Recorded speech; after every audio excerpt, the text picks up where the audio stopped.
call is now being recorded. Certo? Então, a primeira coisa foi... Acabou que eu fiquei falando... Até abri, mas não mostrei, né? O negócio da Epic Games. A segunda coisa que eu vi, que ficou faltando, foi em relação à aula passada, né?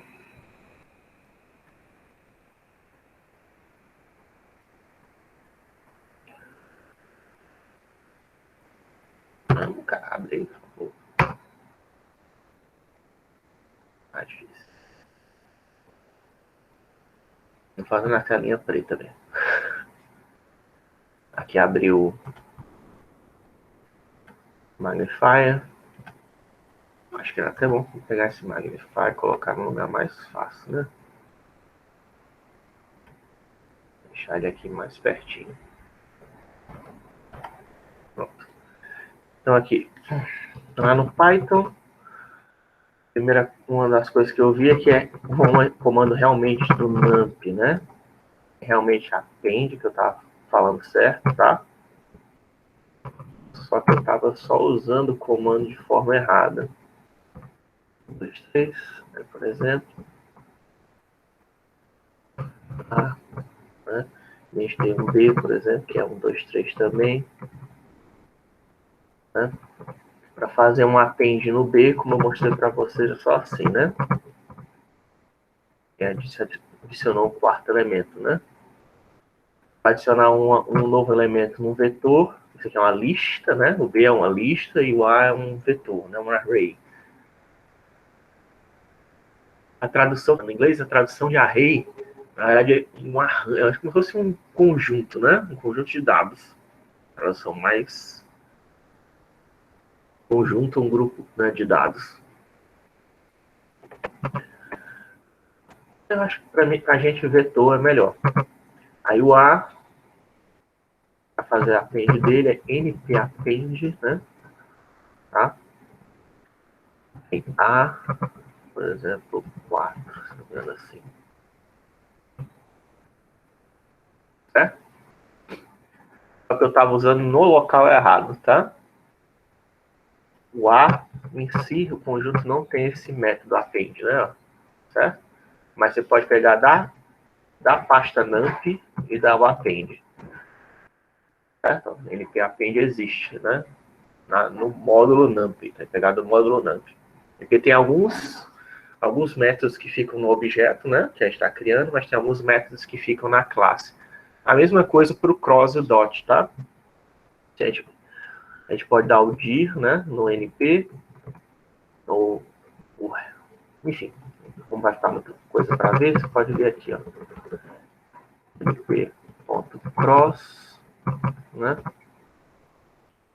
np.dot, tá aqui os dois, né? O produto vetorial e o produto escalar estão aqui, né? Certo? Embora o A também tenha o dot, né? Certo?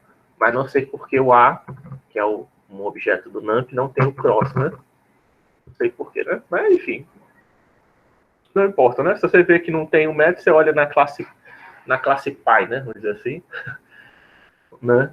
O módulo geral do NumPy, né? Tem os métodos, né? E tem a opção de outros métodos também, né? E depois, não sei se vale a pena discutir, mas vocês podem olhar, né, através do help, do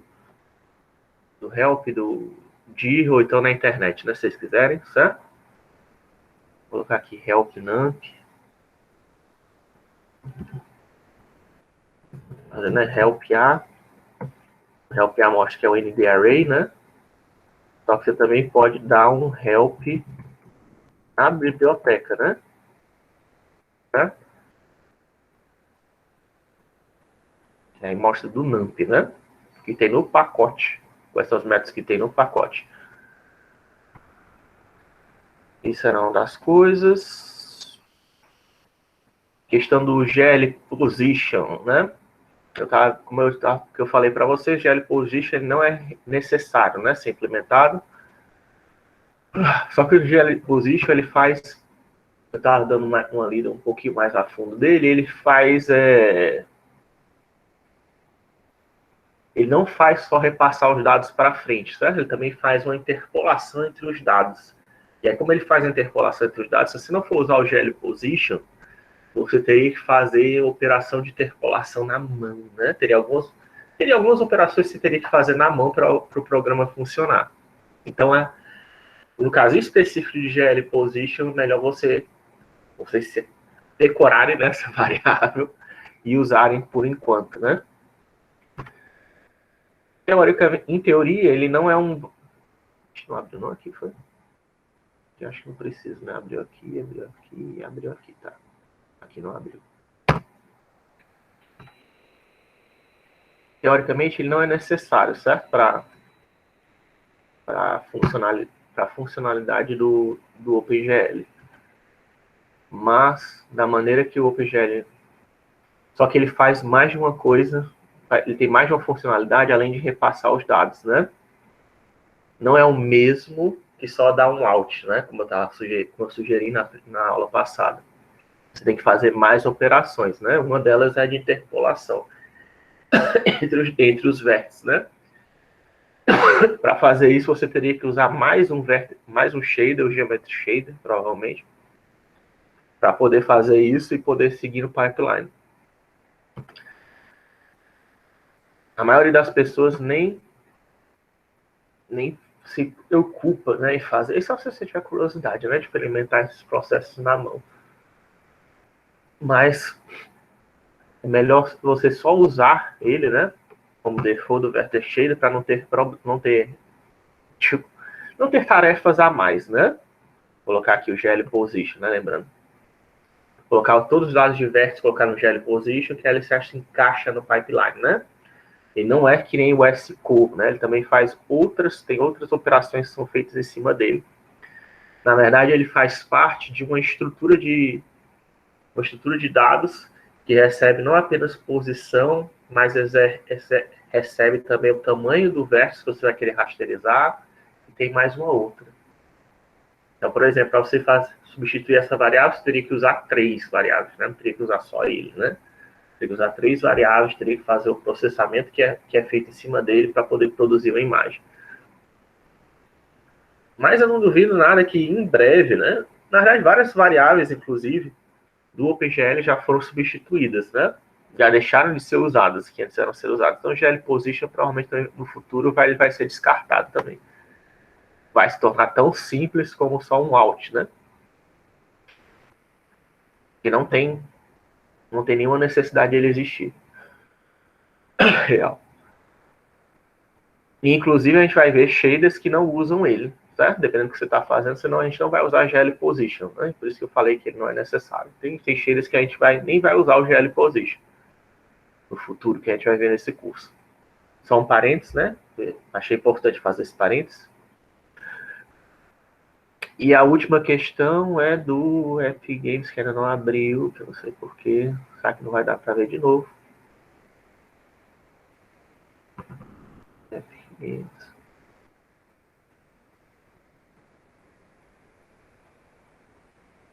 Saindo Epic Games. Aí.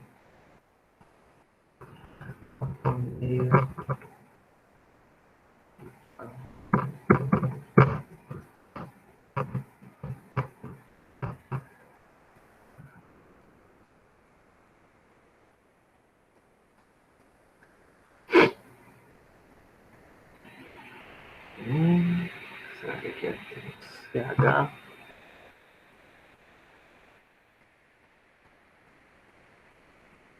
Pronto.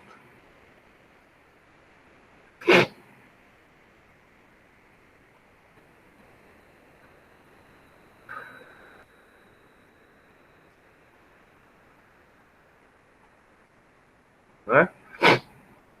Eu achei importante porque eu falei que era só clicar no Library, né? Mas no Library, se você clicar no Library, você vai para a sua lista de jogos, né? Tem que clicar aqui em Unreal Engine, depois que você instalar, né?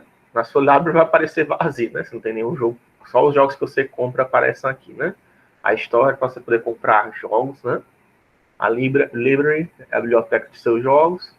Aí aqui em Unreal Engine é que você vai baixar a engine mesmo, né? Aí dentro daqui de Unreal Engine é que tem o Library, que você clica, e aí tem as engines que você tem instalado, né? Eu tenho uma 4.12, porque eu já dei um curso dessa ferramenta no passado, então tem alguns trabalhos de alunos nessa engine, mas você não precisa ficar mantendo esses mais antigos, não. Aí aqui tem a engine mais nova, né, que eu coloquei, aí vai aparecer esse install, né, ó. Você clicar nesse install, ele vai começar a carregar aqui, né, até ficar desse jeito aqui, né, tá? E aí quando ela estiver instalada, é só você clicar aqui em Launch, né, para começar. E você pode adicionar mais engines clicando nesse mais aqui, tá? Para ficar com mais de uma engine, né, instalado no computador, só que isso aqui é grande, viu? Então, cuidado para não instalar. E para comprar os assets, professor, que você falou, né, que eu falei, né, do Blender Market, para você comprar os assets para a engine é nesse Marketplace, tá? Que você vai... Ixi, ele já está abrindo já. Tem ali do lado do Library tem o Marketplace, que aí é a loja da Unreal Engine, que aí você pode comprar e também tem assets gratuitos, né? Do mesmo jeito que tem na Unity, também tem assets gratuitos para vocês baixarem e instalar. Deixa ele abrir que demora agora. É, só isso que eu queria mostrar assim, um basicão, né? Aí depois eu mostro da Unity.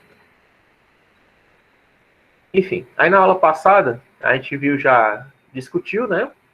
A gente já viu aqui que são essas bibliotecas aqui de entrada, já falou da classe.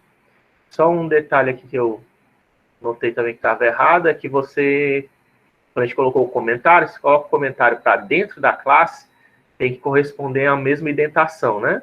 Eu não tinha colocado, né? Embora seja um comentário, o comentário tem que ter a mesma indentação de um objeto que está dentro da classe, né? Isso não existe exceção para comentários, tá?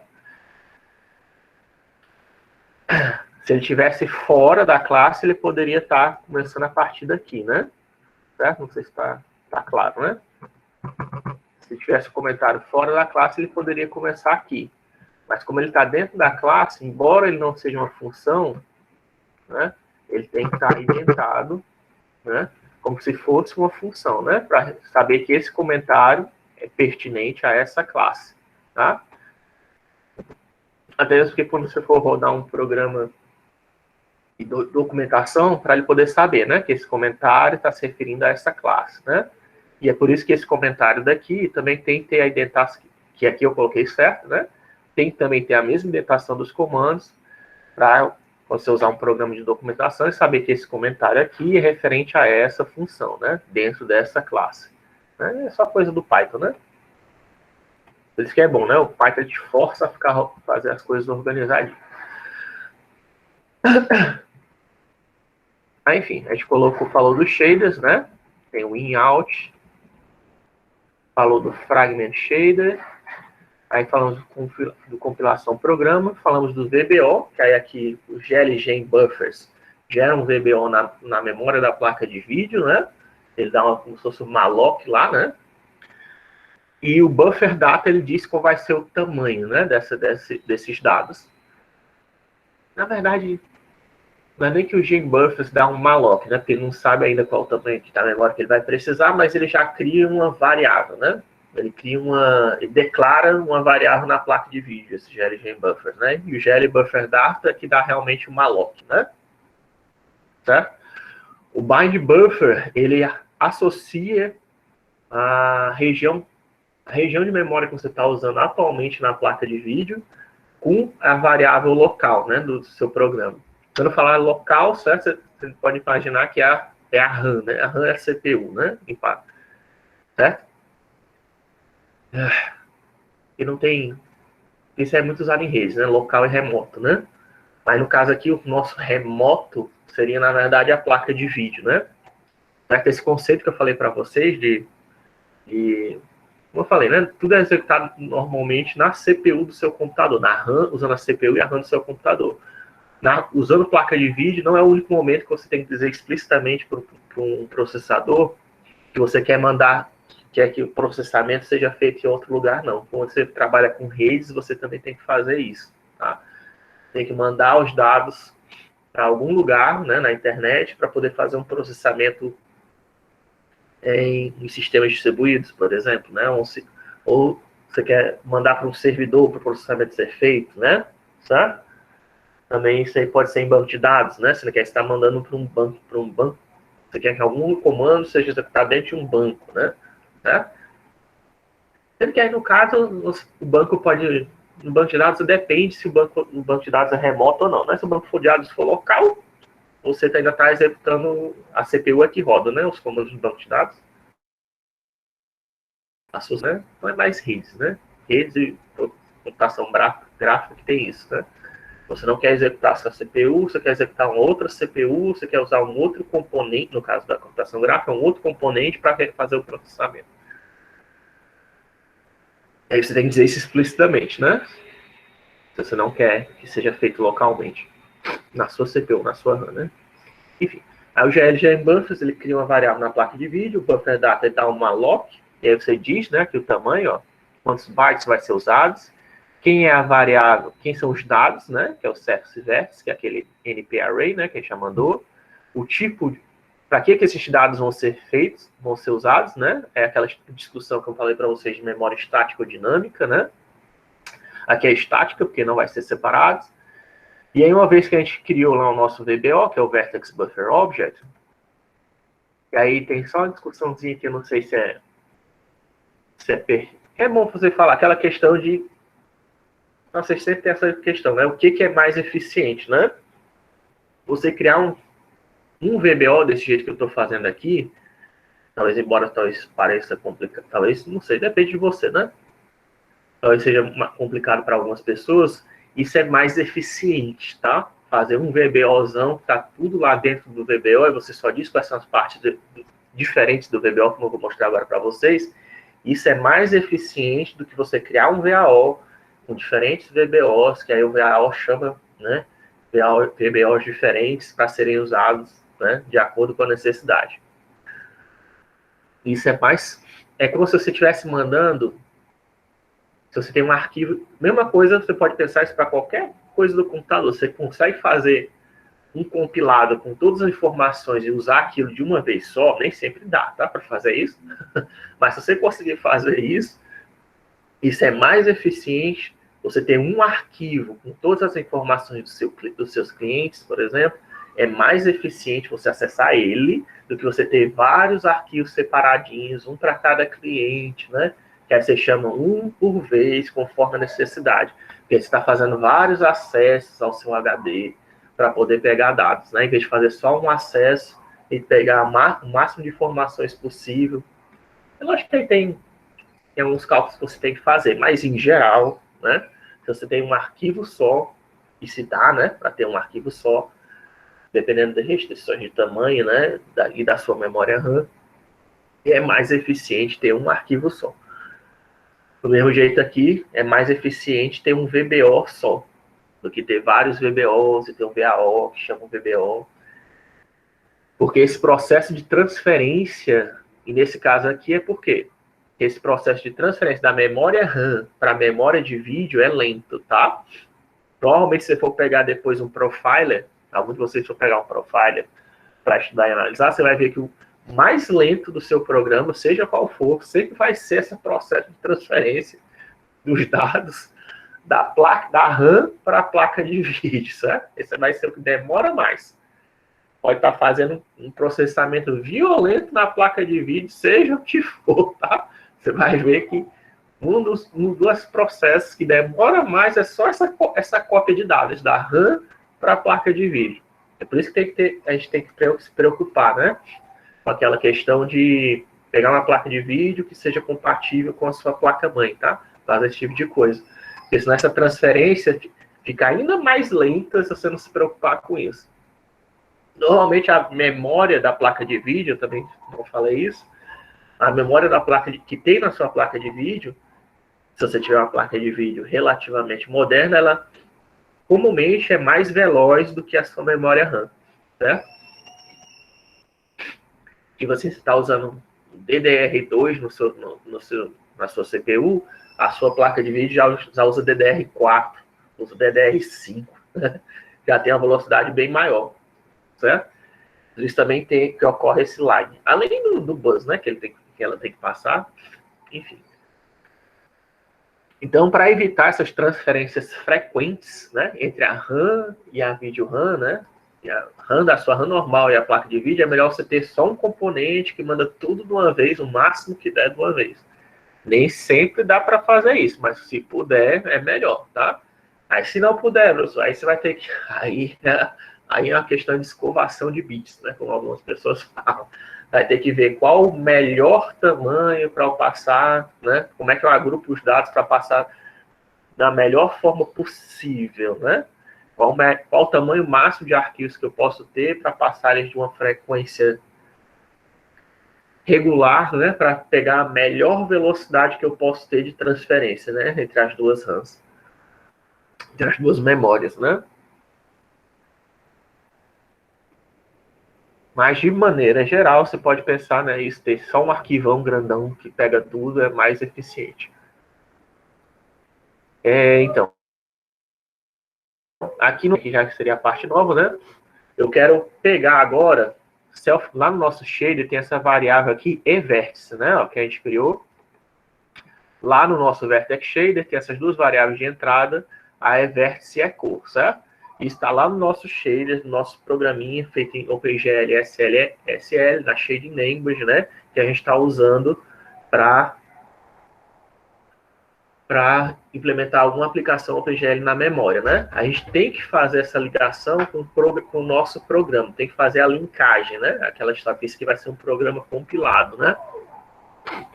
E aí, como é que faz essa linkagem com o nosso programa local, né? Eu tenho que dizer que aquela variável que eu criei lá com GLG buffers na memória da placa de vídeo, né? Que ela tem ligação com a parte daquele vetor, na verdade, que eu vou passar, né? Que está no vértice, o vértice local, né? Que eu estou mandando lá para a placa de vídeo, que já foi mandado, né? Depois daquela criação do VBO, já está lá os vértices, certo? Esse vetorzão aqui. Depois que eu fiz esse comando aqui, glBufferData, né?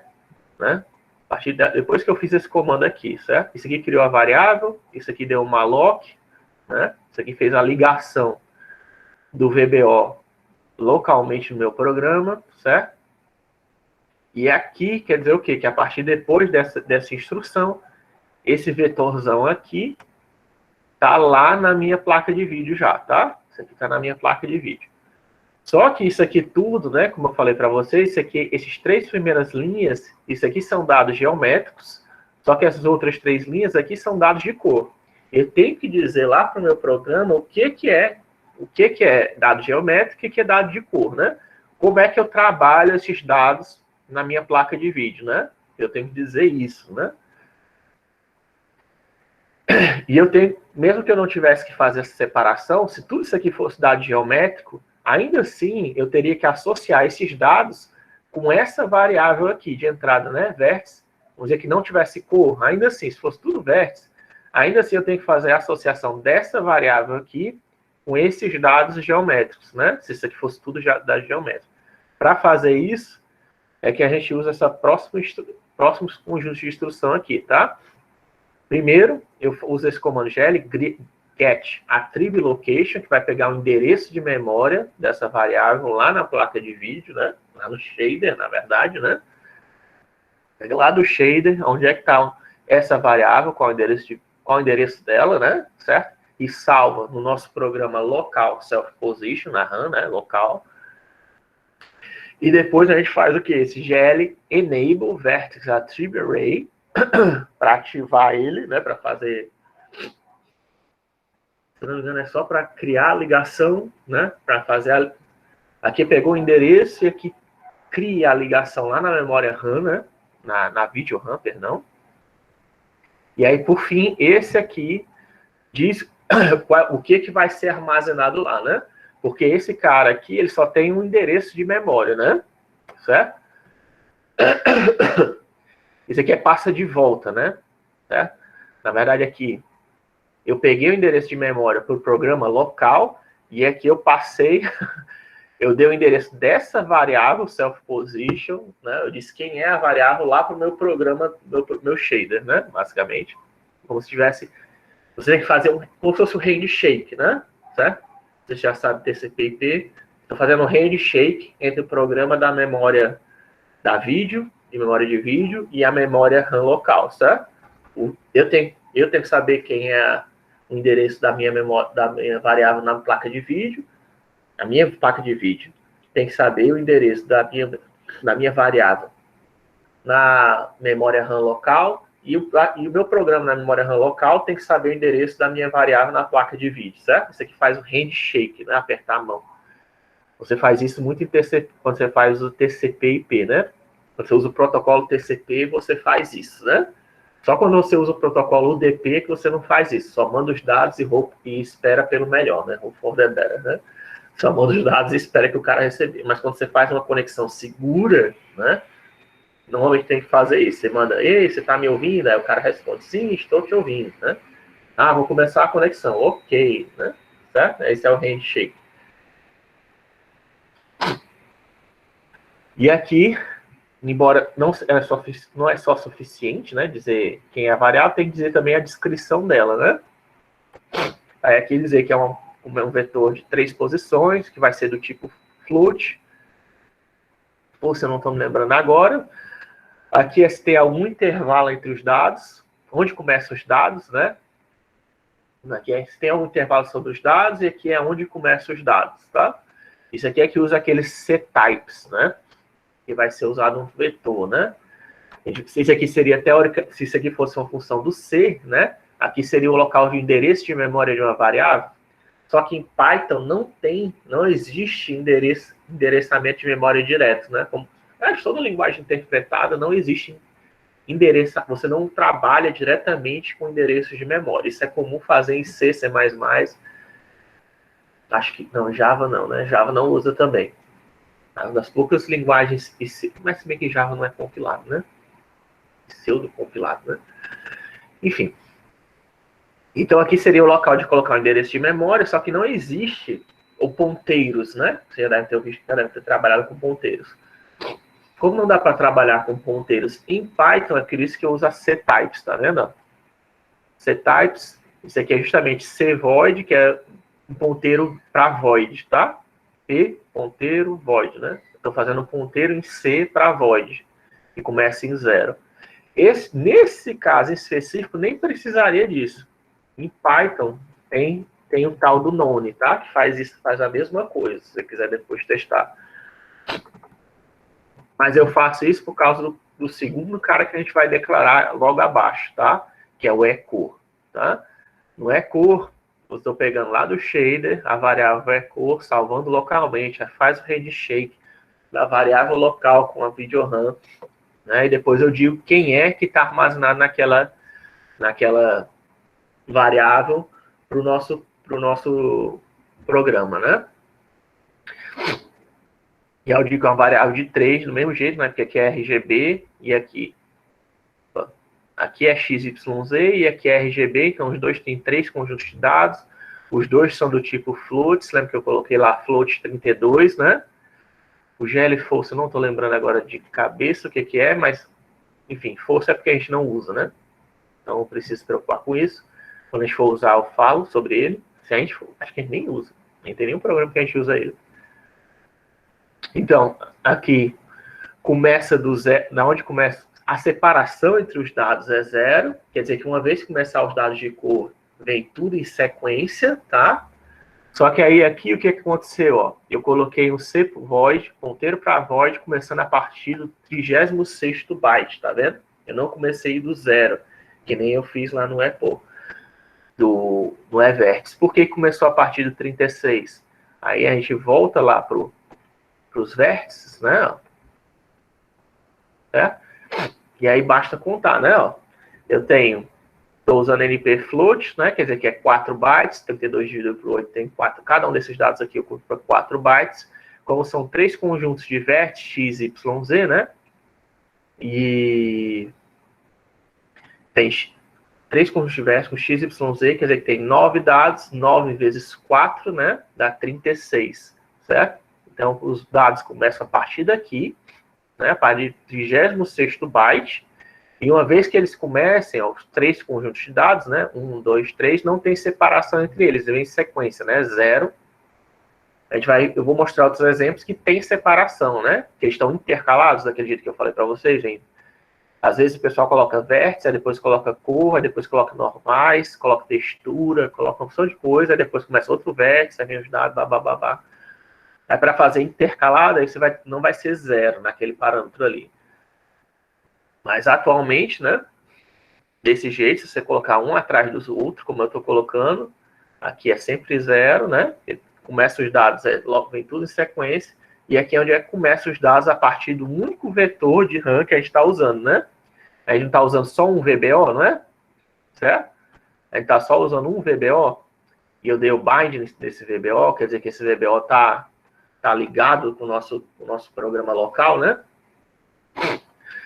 Então, desse VBO aqui, eu estou dizendo, começando a partir do 0, né? Vai ter os vértices, vai pegar 3 em 3 vértices, né? Vai pegar os vértices conjunto de 3 dados. E aí, quando começar a partir de 36, do 36º byte, já não é mais vértice, é cor, tá? É isso que eu estou dizendo para ele aqui.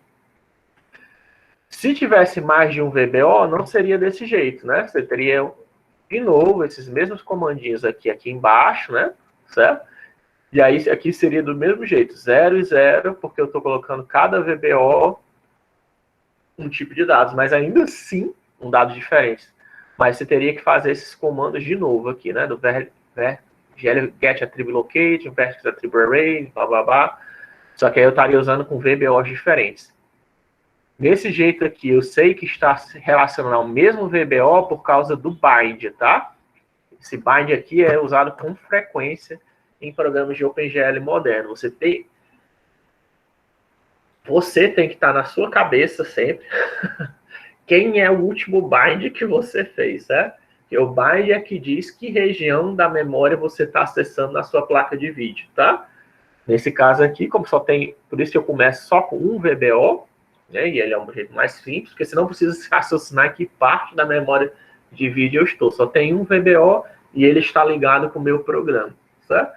Então, tudo que eu fizer aqui está se relacionando a esse VBO. Se tivesse mais de um VBO, eu teria que dar, conforme você for usando parte diferente da placa de vídeo, né? E quando você dá um GLG em buffers, você pode colocar aqui 2, 3, certo? Ia colocar, de repente, aqui, se tivesse 4 VBO, você poderia fazer isso, tá? E aí aqui, em vez de fazer desse jeito, você faria algo assim, tá? Um vetorzinho para cada parte da placa de vídeo, né?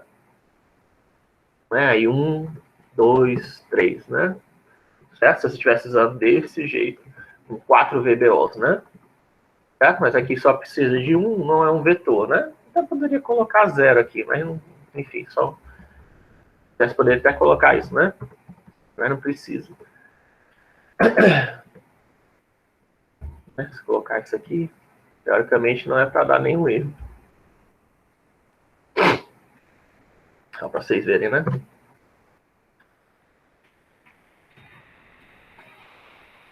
Eu saí do lugar que eu estava. Vou botar desenho na janela. Deu erro lá no self-VBO, mas deu, né? Não deveria, mas deu.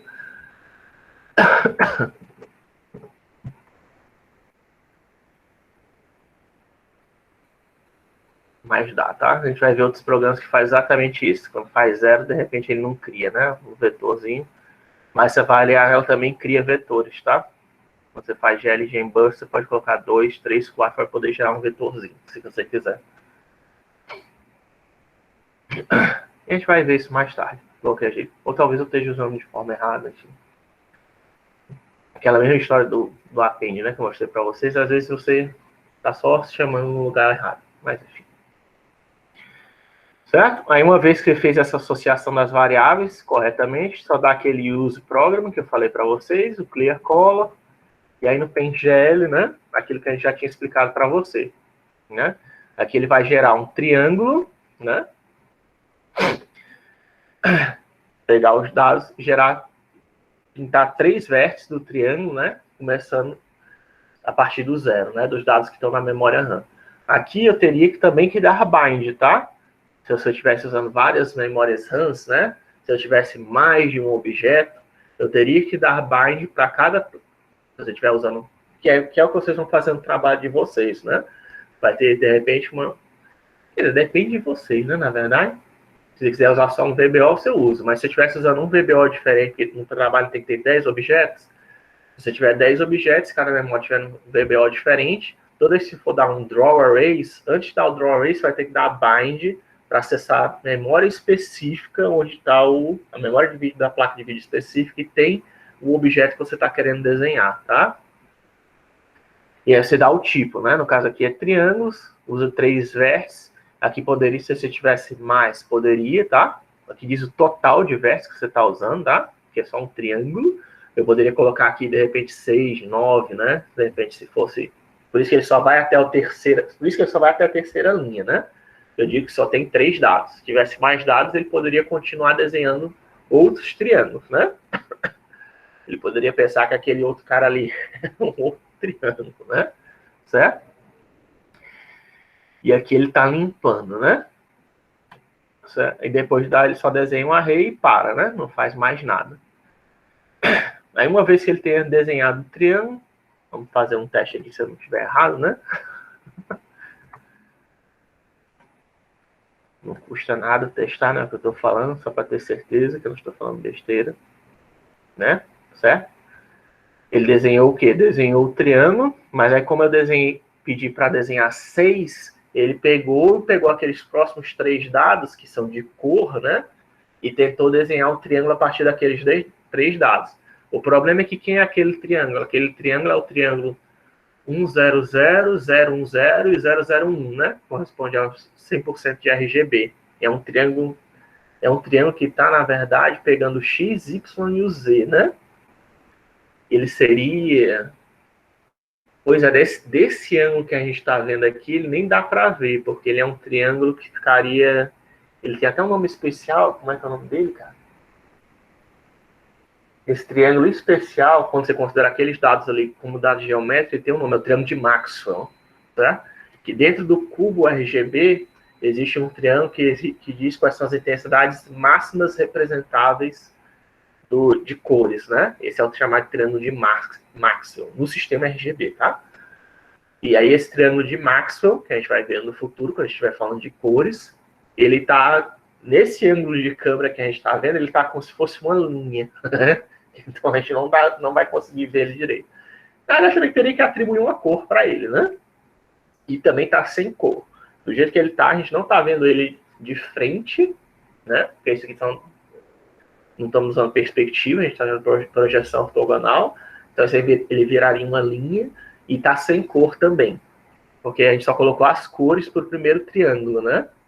Mas só para mostrar, né, que mesmo assim, como eu coloquei GL Draw Arrays, coloquei 6 aqui, né? Ele está acessando o resto do vetor, né? Não, mesmo só tem um VBO, né? E eu estou acessando todo ele como se fosse 2 triângulos separados, tá? Ele pintou o primeiro triângulo, pintou o segundo. Só que o segundo, como eu não disse cor, ele parou, né? Quem são as cores dele, né?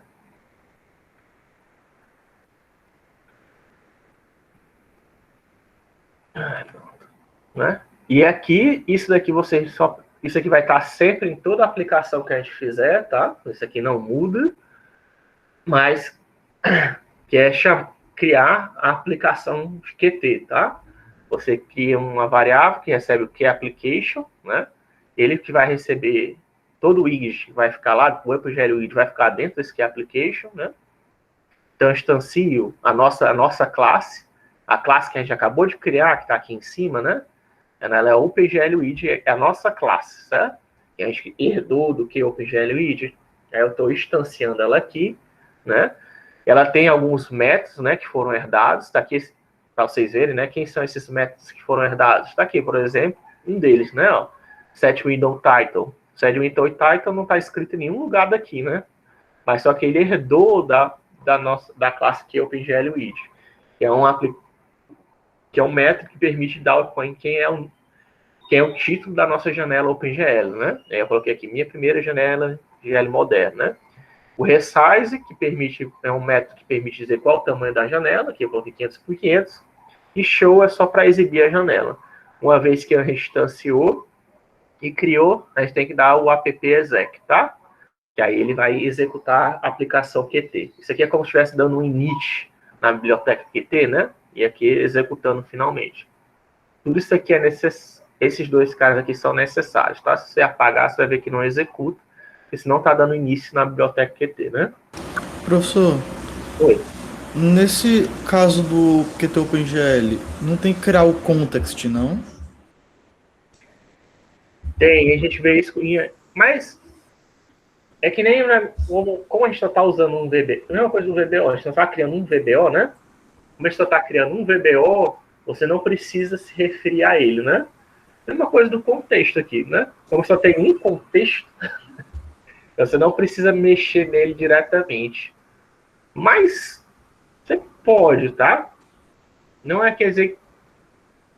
Pronto, é que nem aquela questão do GL Position, tá? Não é bom você criar o contexto para você dizer o que você vai fazer com ele, mas não precisa necessariamente, né? Certo? Dá para Certo. funcionar sem ele. E eu tentei fazer um programa mínimo, mas a gente vai usar ele, tá? No futuro você vai ver que a gente vai ter programas que vão usar o contexto da janela QT, né? Porque a gente tem que dizer, para poder fazer a animação, a gente tem que dizer que aquele contexto vai ser dinâmico, né? Certo? Mas quando a gente cria o que é application, já cria um meio como se fosse um initialize, né? Porque ele já está criando um contexto ali, default, né? Tá bom? Eu expliquei ou não? Sim, sim, entendi. Entendeu? Não está errado, certo? Você falou, não estou dizendo que está errado, não. O ideal é aquela história, né? Você criar. É que nem, talvez, não somente o LPOSIX, mas o VAO também, né? Você pode usar, você pode não usar. O ideal é, tem algumas pessoas que consideram que é ideal usar, né? Enfim.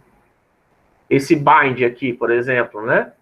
O correto, né? Também seria dar um outro bind aqui, né? Para saber que eu estou usando o VBO, né? Mas, mesmo que seja só um comando, era bom dar um glbind aqui, né? Mesmo que só tem um VBO, né? Para ter certeza, né? Que realmente não aconteceu nenhuma operação bizarra na placa de vídeo, colocar um VBO aqui, mas, assim, dá certo, né? Não precisa. Em geral, isso aqui é executado logo em seguida do nosso initialize, e a gente não está fazendo nenhuma animação, né? Dá para fazer, mas o mais seguro para evitar erro seria também dar um bind aqui, né? Pegar isso aqui e dar um bind aqui. Para ter certeza que isso não vai dar problemas, né?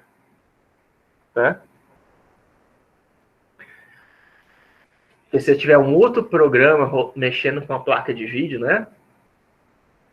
Isso pode ser que isso acaba atrapalhando o seu programa, né? Você não tá se os dois programas estiverem mexendo na placa de vídeo, né? Quem está dando bind, quem está usando a memória, né? A região da memória usada da placa de vídeo altera, né? Pode ser que isso dê problema, né? Depende do drive, aí depende do drive de vídeo da sua placa, né? Então, o mais seguro seria que você sempre que eu for usar o dado, eu dar um bind, né?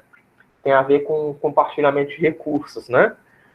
Você já deve, se você aprender programação paralela, você trabalha com isso, né? Você tem várias pessoas querendo usar o mesmo dado, no caso aqui, o mesmo recurso, no caso a memória de vídeo, né? Você tem que dizer para o computador, ei, eu vou usar, né, agora é a minha vez, né? Esse glbind é a maneira de você dizer, a minha vez de estar usando, né? Dá um lock, como se fosse isso.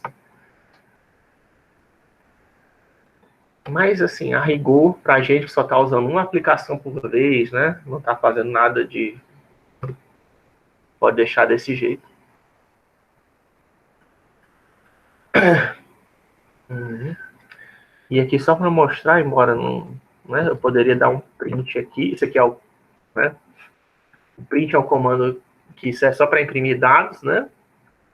Eu poderia chamar aqui o self minha soma, que eu criei ali em cima, né? Para não ficar só no... que chamaria, né? Aquele método. Você chama desse jeito, tá? Veja aqui, ó, nesse caso aqui foi chamado, no PaintGL foi chamado 2 vezes, né? Não sei por que ele chamou 2 vezes o método. Era passar... Aqui tudo bem, né? Certo? E agora ele chamou mais de uma vez porque eu redesenhei, né, a janela. Quando eu redesenho, quando eu dou um... aumentei o tamanho da janela, ele por default vai redesenhar. Aí ele imprimiu mais lá, né? Mas só para fazer a primeira vez, só era para desenhar um 5, né? Não sei porque ele desenhou 2 vezes, não. Talvez justamente por causa do contexto, né? O contexto default, se eu não me engano,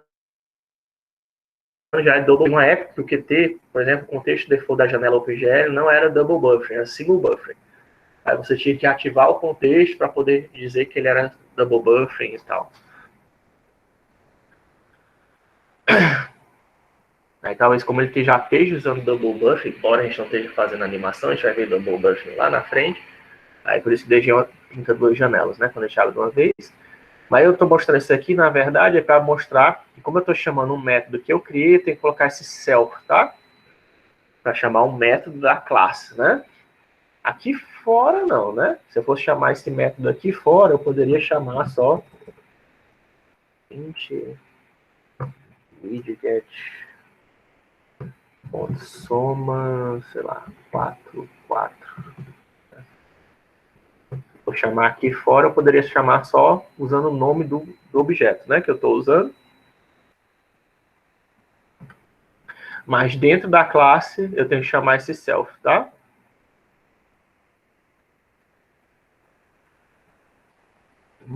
Escrevi errado?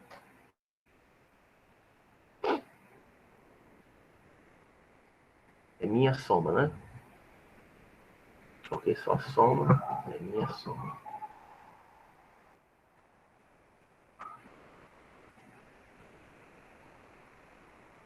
Tá ali, né? Certo? Fora da classe, é só colocar o nome do objeto que a gente instanciou, né?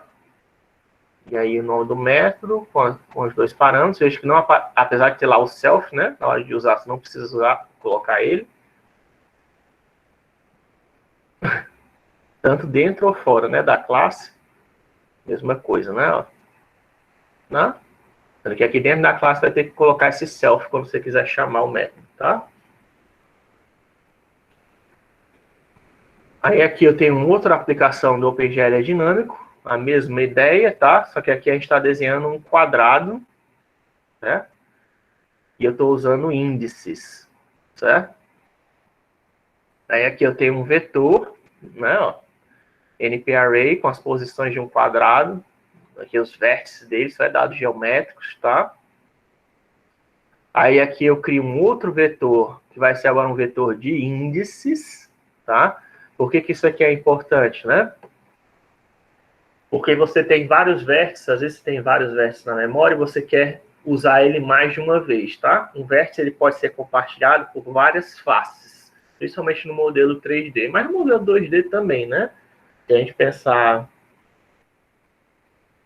então, não tem um exemplo aqui, mas se você pegar um grid, né? Deixa eu ver aqui, Paint. A gente pegar um grid. Aqui é um grid simples, né?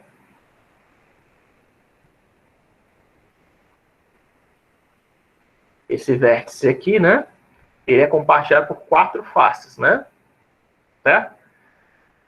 Sendo que aí se eu fosse desenhar isso aqui usando o GL Triangles, ou então o GL Quadrangles, dependendo, GL Quad, você teria que mandar, se eu fosse desenhar isso, eu teria que colocar, do mesmo jeito que eu fiz lá com os triângulos, que eu acabei de mostrar para vocês, eu teria que colocar 1, 2, 3, 4 vértices, depois eu teria que colocar de novo 1, 2, 3, 4, depois 1, 2, teria que colocar os 4 vértices dos 4 quadrados, ou então se eu fosse usar triângulos, eu teria que colocar esses 3 vértices, depois esses 3 vértices, certo? Você ia repetir, teria que repetir os vértices todas as vezes que você fosse usar eles, tá? Para fazer o desenho na placa de vídeo. Para não ter que ficar repetindo os vértices, né? Toda vez que você for usar, a gente pode usar índices, tá? Que a índices diz para reusar dados que estão na memória, certo? Nesse caso aqui, eu desenhei um quadrado, mas eu ainda estou usando o GL Triangles, tá? Até mesmo porque no OpenGL ES, que é o que a gente está tentando se focar, ele não tem a primitiva GL Quad, tá? Acho que a GL Quad existe no OpenGL normal, né? Mas no OpenGL ES, que é usado para WebGL, que é usado para celular, ele não tem quads por default. Então, a gente tem, embora eu esteja fazendo um quadrado, eu tenho que desenhar 2 triângulos, tá? Quer dizer, um quadrado, né? Vocês sabem, né? Imagina. Quadrado qualquer. Se a gente colocar a diagonal dele, né? A gente tem 2 triângulos, né? Então, eu tenho que desenhar esses 2 triângulos. Só que se eu fosse desenhar esses 2 triângulos, eu teria que usar o GL Triangles, que eu acabei de falar, usando 6 vértices, e os 6 vértices seriam quem? Esse 1, 2, 3 aqui, e depois teria que colocar de novo 1, 2, 3, né? Esses 2 vértices aqui seriam repetidos. Para não fazer isso, a gente cria um índice, né? Que aí eu posso só chamar pelo índice, certo? Para poder fazer o desenho. Nesse caso aqui, eu fiz até melhor, né? Em vez de usar triangles, eu usei triangle strip, né? Triangle strip é uma sequência de triângulos, né? Por isso que ficou desse jeito aqui, 0, 1, 2, 3. Se eu usasse triangles, eu teria que fazer assim. 1, 2, 3, né? Aí aqui seria triangles. Eu coloquei draw elements, né? Eu teria que ver aqui, select self-limits, gel signage, none. Acho que só colocar triângulo já dá. Testar, né? Pra não falar. Aí depois tem que se corrigir, né? Certo, deu certinho, ó. Desenhou, né, o quadrado, os 2 triângulos.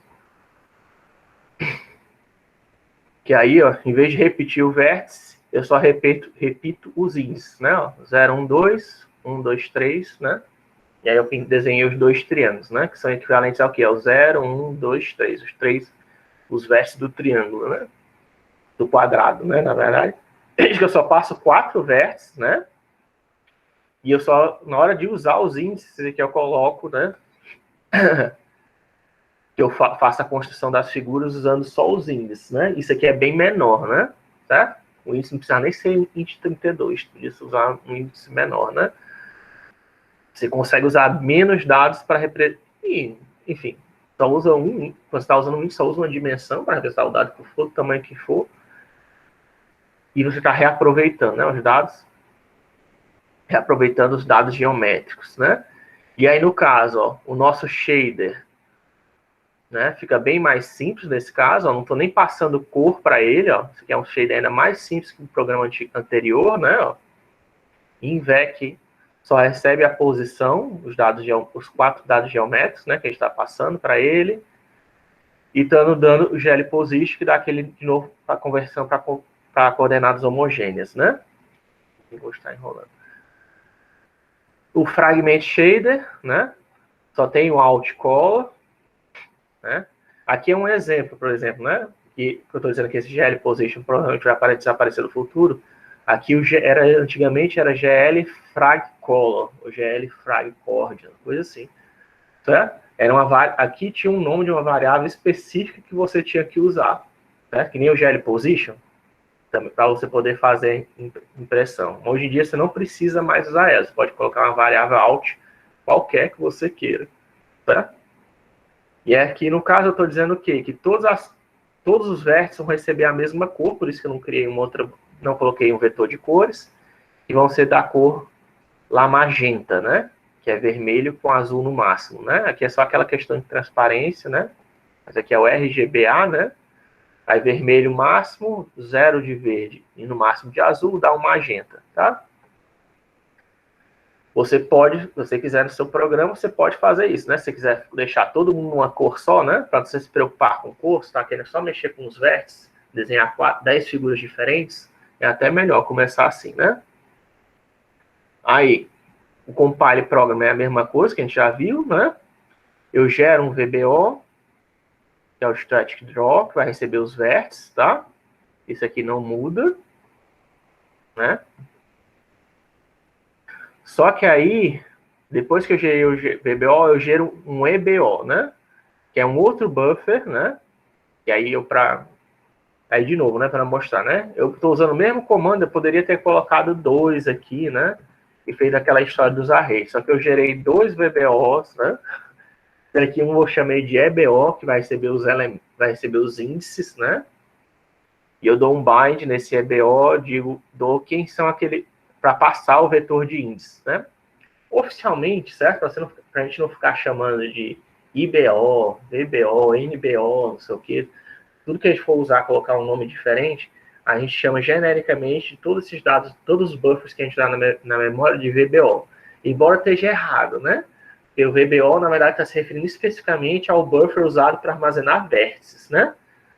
Mas, se em vez de, se eu estou usando cor, então é CBO, né? Se eu estiver usando índice, é IBO, né? Que é, né, o buffer usado para armazenar índice. Se estiver usando cor, é o buffer usado para armazenar cor. Para não... Até porque você pode misturar coisas dentro do VBO. Genericamente, o povo chama tudo de VBO.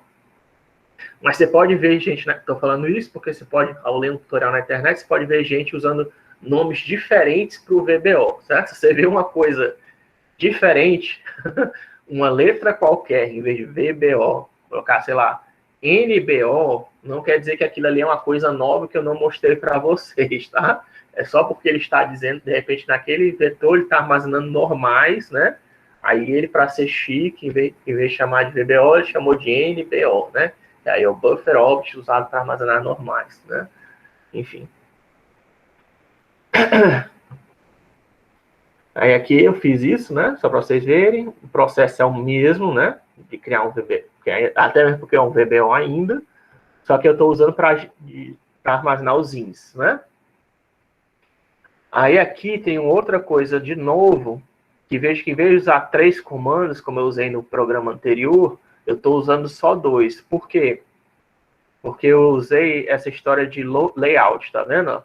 Layout é um recurso novo, que existe no OpenGL SL, né? Que para eu não ter que dizer o nome dessa variável específico lá no shader, eu posso criar um layout, né? E aí esse número aqui, o 0, vai estar associado com a variável, tá? É como se eu estivesse criando um alias para o endereço da variável, tá? Esse layout.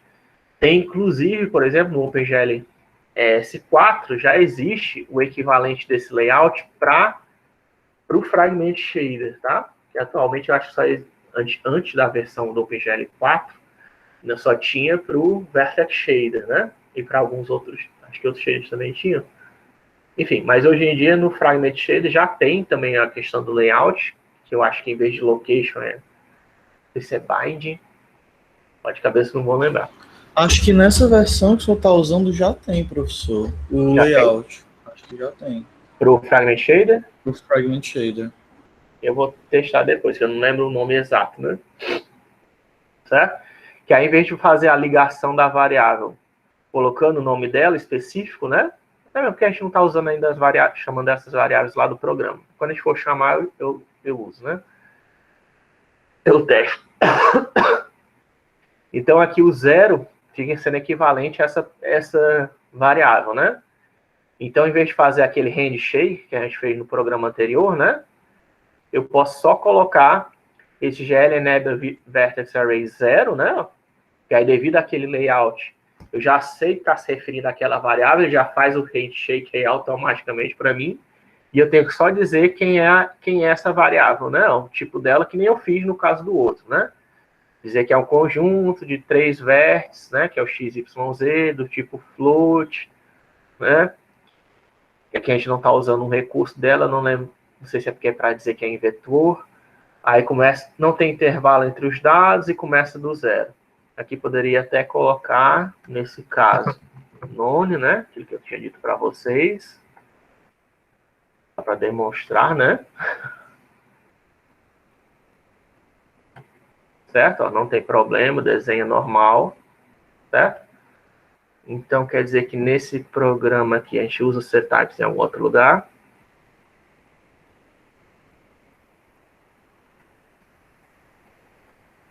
Acho que não, né? Então, poderia até tirar os settypes, por exemplo, daqui, né?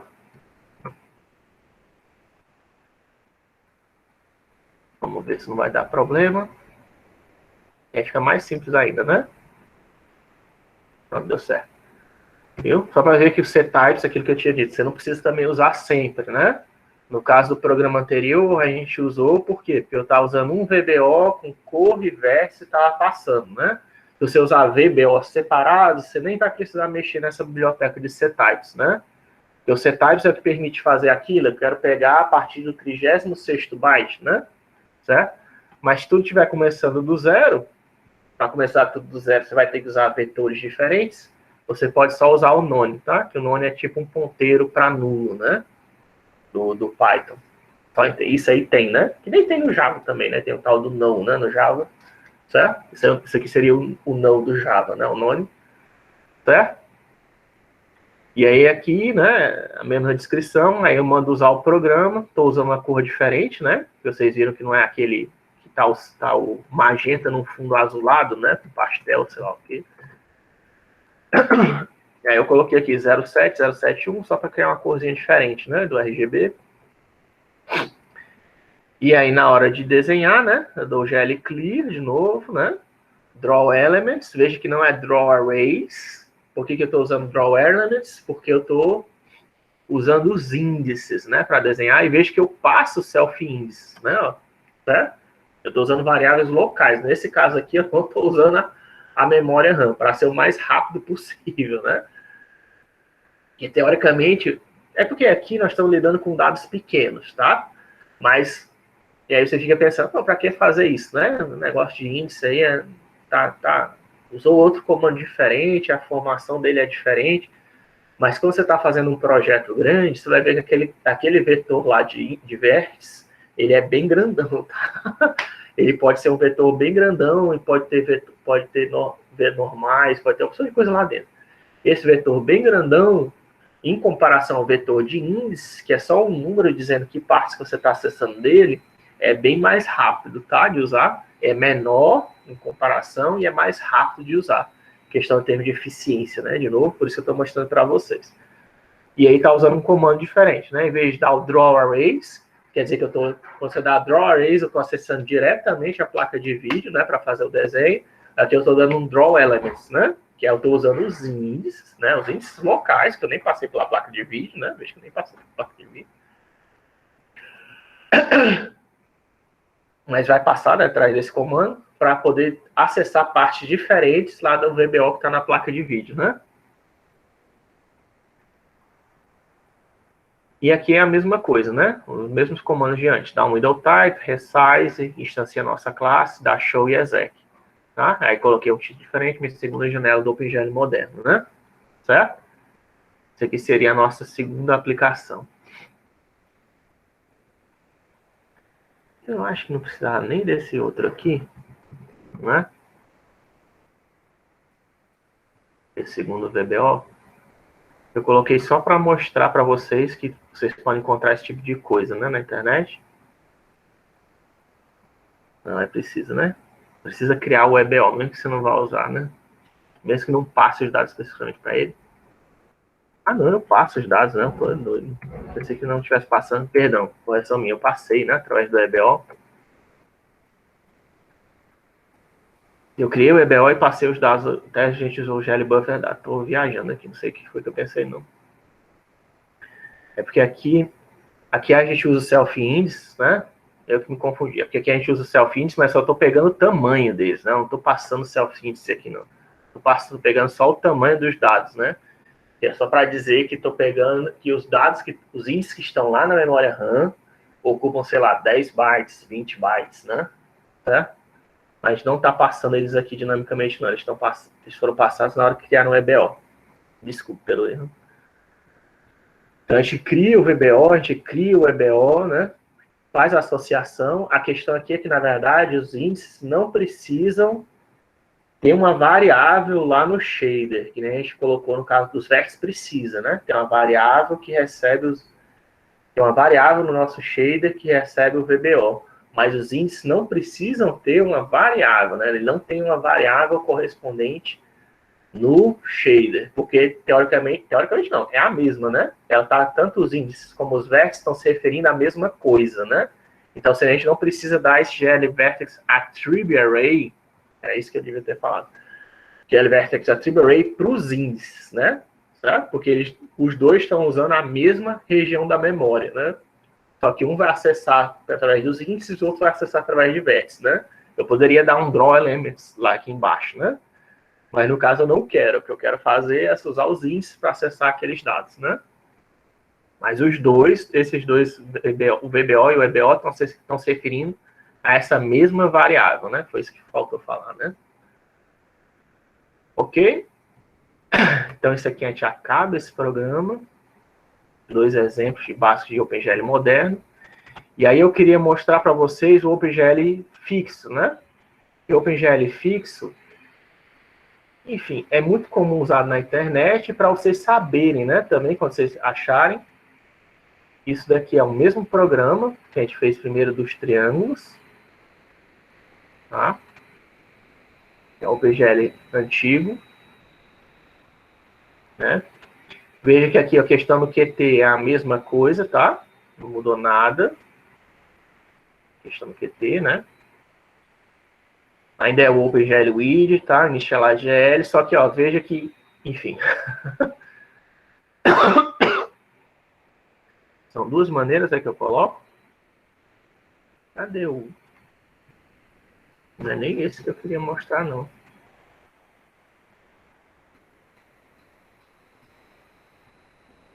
Mas é bom mostrar esse daqui, de qualquer jeito. Esse aqui é o OpenGL, é uma das maneiras de desenhar, fazer antigamente, né? Eu crio o vértice array, ó, crio um vetor de vértices, crio um vetor de cores, né? Aí eu tenho que ativar esse GL Enable Client State, né? GL Vertex Array Color Array, né? Se você vê esse tipo de coisa, você está usando o GL, OpenGL antigo, tá? E na hora de dar o OpenGL, veja o que eu faço, ó. Eu dou um clear no color buffer bit, digo quem é a cor, isso aí não muda. Mas veja o que eu estou fazendo. GL Vertex Pointer, ó. GL Color Pointer, né? E GL Draw Arrays, né? Eu estou usando o mesmo comando de antes, GL Draw Arrays. Parece que é o OpenGL moderno, mas eu estou usando esses dois comandos aqui, ó. GL Vertex Pointer e GL Color Pointer. Quer dizer que eu estou passando dinamicamente esses vértices e essas cores lá para a minha placa de vídeo, né? Toda vez que eu estou desenhando, eu estou mandando essas informações para a minha placa de vídeo, tá? Isso aqui não é OpenGL moderno, isso aqui é OpenGL antigo. Os comandos são muito parecidos, tá? Então tome cuidado com isso. Cadê? E aqui o comando, se não me engano, é Vertex Attribute Pointer, tá vendo? O comando lá que a gente usa no OpenGL mais moderno, que vocês quiserem estar atualizado, é esse GL Vertex Attribute Pointer, tá? E se você usar esse GL Vertex Pointer, tá errado, tá? Isso aqui você está usando uma função deprecated, né? Aquela história que eu falei para vocês que já caiu em desuso. Não se usa mais isso, tá? É Vertex Attribute Pointer. GL Vertex Pointer tá errado. Tanto que nem tem Color Attribute Pointer, né? É que eu saiba, né? Não tem Vertex Color Attribute Pointer. Vamos ver lá no DocGL, só para ter certeza. E ver que eu não estou falando besteira, né? Color Attribute, não tem, né? Color Pointer, né? Certo? Ó, Vertex Color Pointer, ele tinha no GL2, tinha no GL3, veja que não tem nem no ES, ó. Né? O ES é a versão... Isso aqui é a versão para PC, tá? E o ES é o Embedded Systems, que eu falei para vocês, é a versão para celular, né? Então, esse comando GL Color Pointer nem daria, se eu usasse isso para fazer no celular, nem rodaria, né? Vertex Attribute, né? Aqui, ó. E o Attribute Pointer, que é o que a gente está usando, certo? Ó, tem no ES2, tem no ES3, GL2, GL3, GL4, tá vendo? Então tem que tomar cuidado. Os comandos parecem ser a mesma coisa, isso aqui é o GL Vertex Attribute Pointer, né?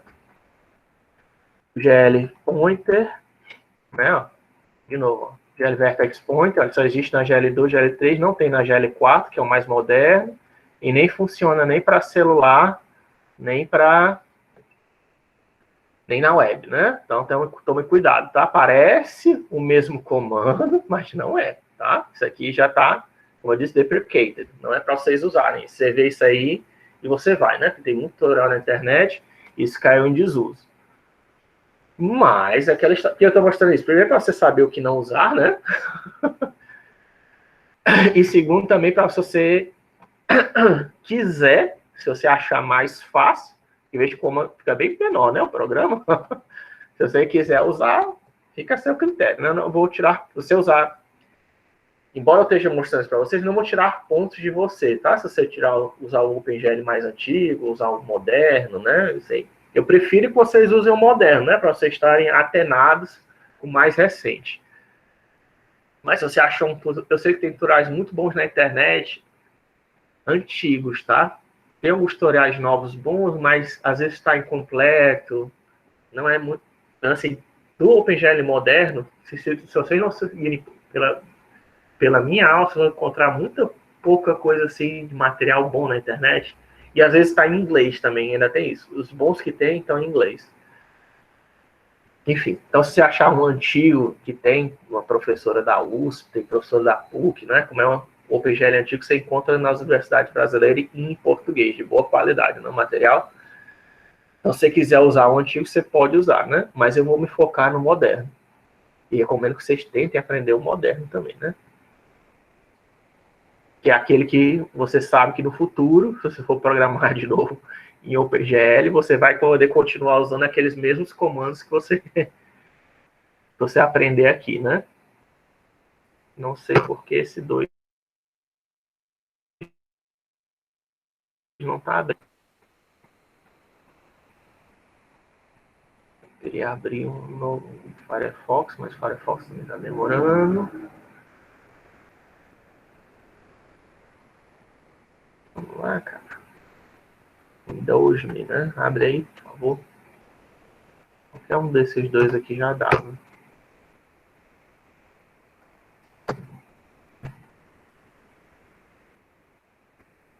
Não sei por que isso acontece.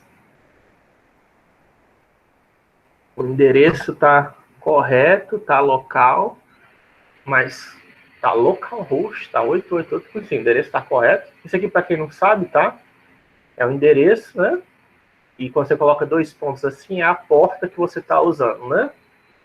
Ou a porta que você está usando para acessar um site. Mas não sei porque às vezes o Chrome quer buscar isso aqui na internet. Quer pegar, buscar o localhost na internet, por algum motivo aí. Deve ter algum erro de endereçamento, de roteamento, talvez. Isso é específico do Chrome, tá? Isso acontece, eu não sei porquê. Teria que talvez limpar o cache ou alguma coisa assim. Não vou ir atrás disso agora, não. Nem nunca, né? Não ficar corrigindo os erros do Chrome. Aqui é o dinâmico. Fixed, tá aqui. Eu fiz um outro aqui no Fixed.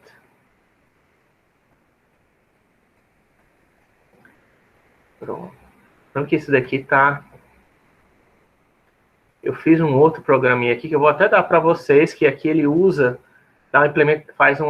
usa o OpenGL Win, mas de uma maneira diferente, tá? Um pouquinho mais usando sinais, usando para você poder ter manipulação de mouse, Eu não vou explicar isso aqui não, isso aqui é específico do Qt, né? Mas se você quiser saber como poder controlar como o mouse está mexendo na sua janela, pegar eventos do teclado, né? Isso aqui são eventos, ó. Key press, key release, né? Para você poder fazer isso quando mexer fazendo resize, né? Além de ter o PaintGL, né? Tem vários outros. Não tem só o Initialize e o Paint, né? Eu fiz implementei outros métodos só para vocês poderem ver. Se você quiser, né? Não é obrigado. O mais importante desse daqui é para você ver isso aqui, ó. Na hora de desenhar, veja se tem ainda o GL Clear, Color Buffer Bit, esse Def Buffer Bit eu acho que nem precisa para esse caso, porque a gente não está fazendo 3D, então não precisa disso aqui não. Isso aqui é o GL mais antigo, tá? Você usa esse Matrix Mode, que aí tem GL Projection, tá? Você carrega uma matriz de identidade, aí você faz a projeção, E aqui é a ortogonal, que vai de -1 a 1, né? Aquele tal do NDC, né? Aí usa o Matrix Mode no Model View, quando você vai desenhar. Tem dois modos de matriz, tem o modo de projeção e tem o modo de desenho. O modo de projeção você quer em perspectiva ortogonal. Aí na hora de desenhar, você usa o Model View, de novo carrega uma matriz de identidade, diz qual o tamanho dos pixels que você vai usar, align, qual o tamanho das linhas que você vai usar, e aí você começa com esse GL Begins, ó, tá vendo? GL Begin, entre GL End, tem uns vértices lá dentro. Isso aqui, como tem na internet, vários tutoriais sobre isso, eu não vou explicar, tá, especificamente, mas é só para vocês verem o que é a cara do OpenGL moderno, ou antigo. Color 3F diz qual é a cor dos vértices que eu estou desenhando. Aí tem esse GL Vertex 3F, três números de ponto flutuante, que são o X, Y, Z desse quadrado que eu estou desenhando, tá? Isso aqui, nesse caso, vai desenhar aquele quadrado rosa também, de novo, né? Desenhou ali atrás, né? Não sei se dá pra gente ver. Mostra aqui ele, né? Ó, quando eu mexo, aparece esses move aqui, certo? Porque eu estou controlando os movimentos do mouse, né? Mas, enfim, esse quadrado, esse aqui está sendo feito com PGL antigo, tá? Eu vou passar esses programas todos para vocês. Se tiver alguma dúvida, se você quiser usar eles, né? Se tiver alguma dúvida, você pode entrar em contato comigo que eu explico. Mas eu só estou mostrando isso aqui para vocês saberem o que é o OpenGL antigo, né? Você vê esse negócio de GL Begin, GL End, esse é o OpenGL antigo, tá? E aí, nesse caso aqui, em vez de ter aquele VBOs, né? Não usa VBOs, já começa por aqui, né? Não usa VBO. Aquele outro que eu mostrei para vocês, antes desse programa, até usava um vetorzão, mas ele não passava o vetor para a placa de vídeo, né? Ele passava ponteiros para a placa de vídeo. Enfim, ele vai ter que passar os dados, mas ele passava os dados dinamicamente usando ponteiros, né? E aqui ele está passando, tá fazendo ainda pior, né? Em vez de passar um ponteiro para os dados, passar ponteiros para os dados, ele está passando os dados diretamente um por um, né? Toda vez que você vai usar. Você dá um GLCall 3F, vai jogar isso aqui para a placa de vídeo. Depois GLTF 3F, vai jogar isso para a placa de vídeo, né? Ele está fazendo iterativamente, comando por comando, aquilo que eu falei para vocês, né? Você pode passar de uma vez só, é mais eficiente. É a mesma coisa aqui, ó. Aqui, como antigamente, né? O pessoal fazia assim, você estava passando um dado por vez. Olha, isso aqui que eu estou passando para você é cor, agora eu vou passar um vértice, agora eu vou passar outro vértice, né? Você fazer assim é mais fácil para a gente entender, né? Mas não é muito eficiente. Tanto é que antigamente ainda tinha um negócio de begin lists, né? Tinha um tal de listas OpenGL, que aí você poderia pegar tudo isso aqui, agrupar numa lista para mandar a lista de uma vez, né? E ficar um pouco mais rápido. Mas ainda assim, ainda tinha esses problemas de eficiência, tá? As pessoas viram, né? Viram, enfim, sei lá por quê, né? Demorou. Ou talvez antigamente as pessoas não se preocupavam tanto com a eficiência, né? E aí hoje em dia se preocupa, aí hoje em dia você usa os tais dos VAOs e dos VBOs, né? Que aí é mais eficiente, tá? Isso para você, eu tô falando muito de eficiência, eu sei, mas é importante para você, tá? Porque você vai fazer um programa na Google Play. Tem dois programas que fazem a mesma coisa, mas tem um programa que faz mais rápido, você acha que vão pegar quem? O usuário vai preferir o programa mais rápido, tá? Não vai ficar com o seu programa. Tem dois programas que fazem a mesma coisa, mas um demora que só para carregar. E outro faz a mesma coisa, só que mais rápido. As pessoas vão preferir o mais rápido. Só um parênteses aqui, né? Já que a gente está quase no final da aula. Eu peguei, por exemplo, o SolidWorks, para você ter um exemplo disso. Eu fui testar o SolidWorks, né? Porque um de vocês estavam querendo mexer nele. SolidWorks, ele tem até uma versão de estudante, né? Que daria para usar. Só que ele não deixa eu baixar. Para você testar ele, você tem que testar online. E aí, para testar online, foi uma lentidão... uma lentidão horrível para carregar o SolidWorks, tá? Não estou querendo... O SolidWorks provavelmente é um programa bom, não estou dizendo que ele seja... Mas a impressão que ficou para mim foi que não foi boa. Nada, foi carregar o SolidWorks. demorou que só, e eu sei que não é problema da minha internet, porque a minha internet é de 100 mega, é relativamente alto. Então demorou que só para carregar, eu peguei um projeto lá para carregar, também demorou para carregar e não exibiu partes do projeto. Aí piorou ainda mais, né? A impressão que eu tive do programa. Você está querendo vender, se algum de vocês trabalham para a SolidWorks, eles estão querendo vender, para mim pegou mal. Pegou super mal a experiência que eu tive. Se eu estivesse escolhendo um programa 3D para usar, tivesse em dúvida entre o SolidWorks e o 3D Studio, eu ia pegar o 3D Studio. Ou então ia pegar o Blender, né? Porque é mais rápido, eu consigo fazer o que eu quero e eu consigo ver imediatamente o que eu estou fazendo. Então, às vezes, você fazer, embora seja mais seguro, né? O que eles fizeram, que eles criam um ambientezinho fechado, todo online lá, só para você mexer no programa sem baixar e tal, é mais difícil de piratear desse jeito. Mas, assim, para uma experiência de alguém que está querendo comprar, ou de repente está interessado no programa, é ruim, tá?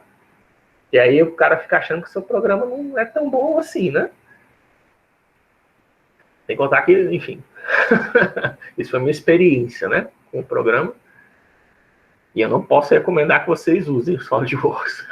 Eu não recomendo que você... Se você quiser usar o SolidWorks, você use, mas você vai ter que exportar para um outro formato. Você nem se permite, né, o SolidWorks exportar para outro formato que eu possa abrir no meu computador. Um OBJ, né, uma coisa assim.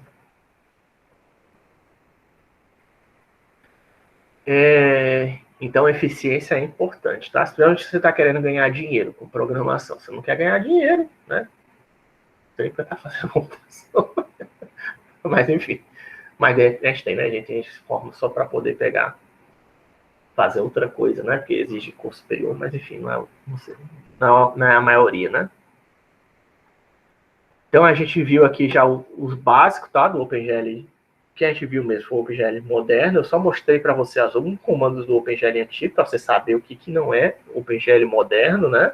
Se você tiver na dúvida, você vai lá no DocGL, que ele te diz, né? Ah, GL Vertex Pointer, que eu vi aqui na internet, isso aqui não é o OpenGL mais moderno, né? Não funciona no Embedded Systems e não está no GL4, né? Então, não vou usar isso no meu programa, porque, né? Eu estou aprendendo coisa que está em deprecated, né? E o Java, ele, pelo menos, os compiladores Java normalmente eles te dizem, né? Quando você está usando um comando de desuso. No OpenGL não, tá? Ele não tem isso. E para poder dizer isso, esse comando está deprecated, tudo isso deixa mais lento, tá? Tem que fazer testes. No OpenGL normalmente não faz esse tipo de teste, né? Os compiladores de OpenGL.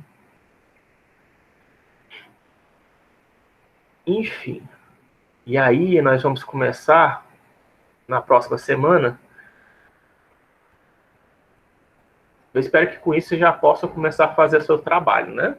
Já tem uma noção melhor, né, do que tinha semana passada. Na próxima semana, depois da próxima semana, vocês vão ter uma noção ainda melhor de OpenGL, né?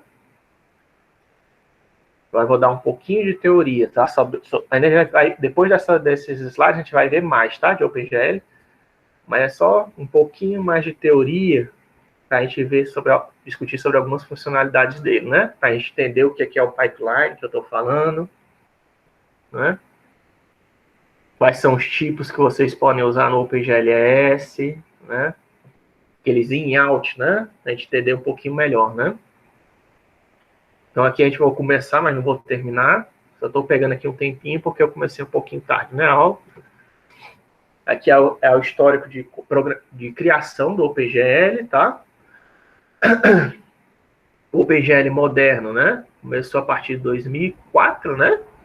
Certo? Que aí tem esse programa pipeline, tá? Que é o que a gente está mexendo, certo? Com shaders. Antigamente era essa fixed pipeline, que usava aquele negócio de pointers, GL Begin, GL End, né? Certo? Mas veja que o programa pipeline que a gente está usando, que é com shaders, ó, justamente o GLS SE, que é o Shade Lane, começa justamente com o OpenGL moderno, né? Ó. Não existe shaders nas versões antigas. Se você não estiver usando shaders, você não está usando. É outro jeito de saber, né? Se o programa do cara, da pessoa da internet, não estiver usando shaders, ele não está usando o programa pipeline, né? Sendo que isso aí não é o suficiente, né? Você tem que dar uma olhada na versão dos comandos dele para ter certeza que ele não está usando comandos que já caíram em desuso, né? Mas, a princípio, se estiver usando shaders, você está usando o OpenGL moderno, tá?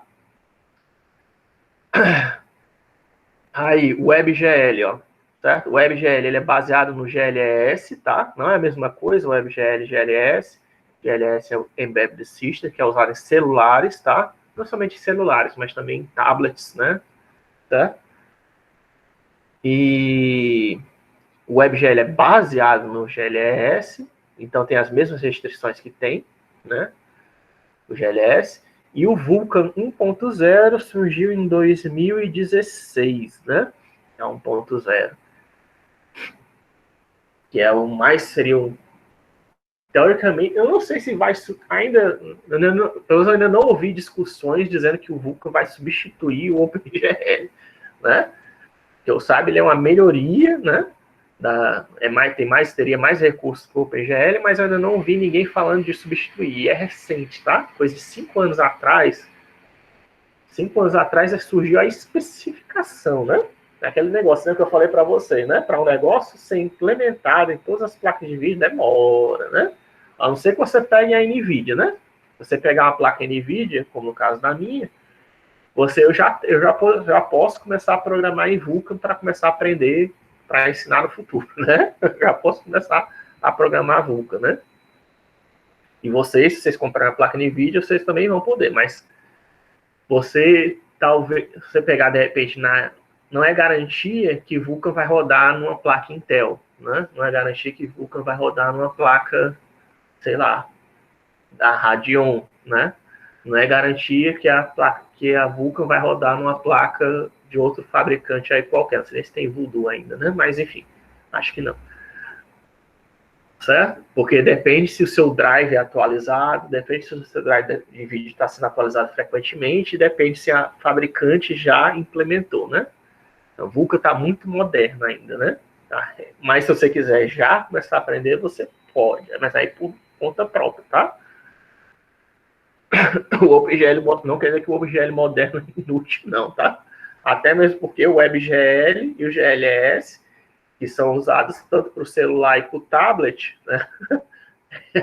Eles são baseados no OpenGL, né? Eles não são baseados no Vulkan. Então, né? Mesmo que o OpenGL caia em desuso, vamos dizer que o OpenGL no futuro caia em desuso, né? O OpenGL aqui em cima. Vocês aprendendo o conteúdo de hoje dessa aula, né? Como está se focando em OpenGL ES, vai ser algo que vocês vão poder usar por alguns anos aí, tá? Nem que seja só para programar para celular, para tablet e para internet, né? Já é bastante coisa, né? E vai funcionar localmente também, né? Certo? Aí aqui tem algumas referências que eu recomendo para vocês, se você quiser, né? Se achar, o professor fala bastante, mas não estou conseguindo seguir, né? Não tem problema, certo? Eu sei que cada um tem o seu. Eu acredito que cada pessoa tem sua maneira melhor de aprender, certo? Não é, seria muita arrogância minha querer que vocês aprendessem só com o que eu digo aqui em aula, né? Então, eu recomendo que você procure outras fontes de informação, principalmente se você tiver com dificuldade, seja através de livros, de tutoriais no YouTube, ou aulas em outros lugares, se você quiser, assista, vá atrás, certo? Se informe, é um conteúdo importante. Isso aqui são alguns que eu recomendo, tá? Aqui é de uma faculdade, acho que é de uma faculdade francesa, esse OpenGL para visualização científica, isso aqui é um livro, tá?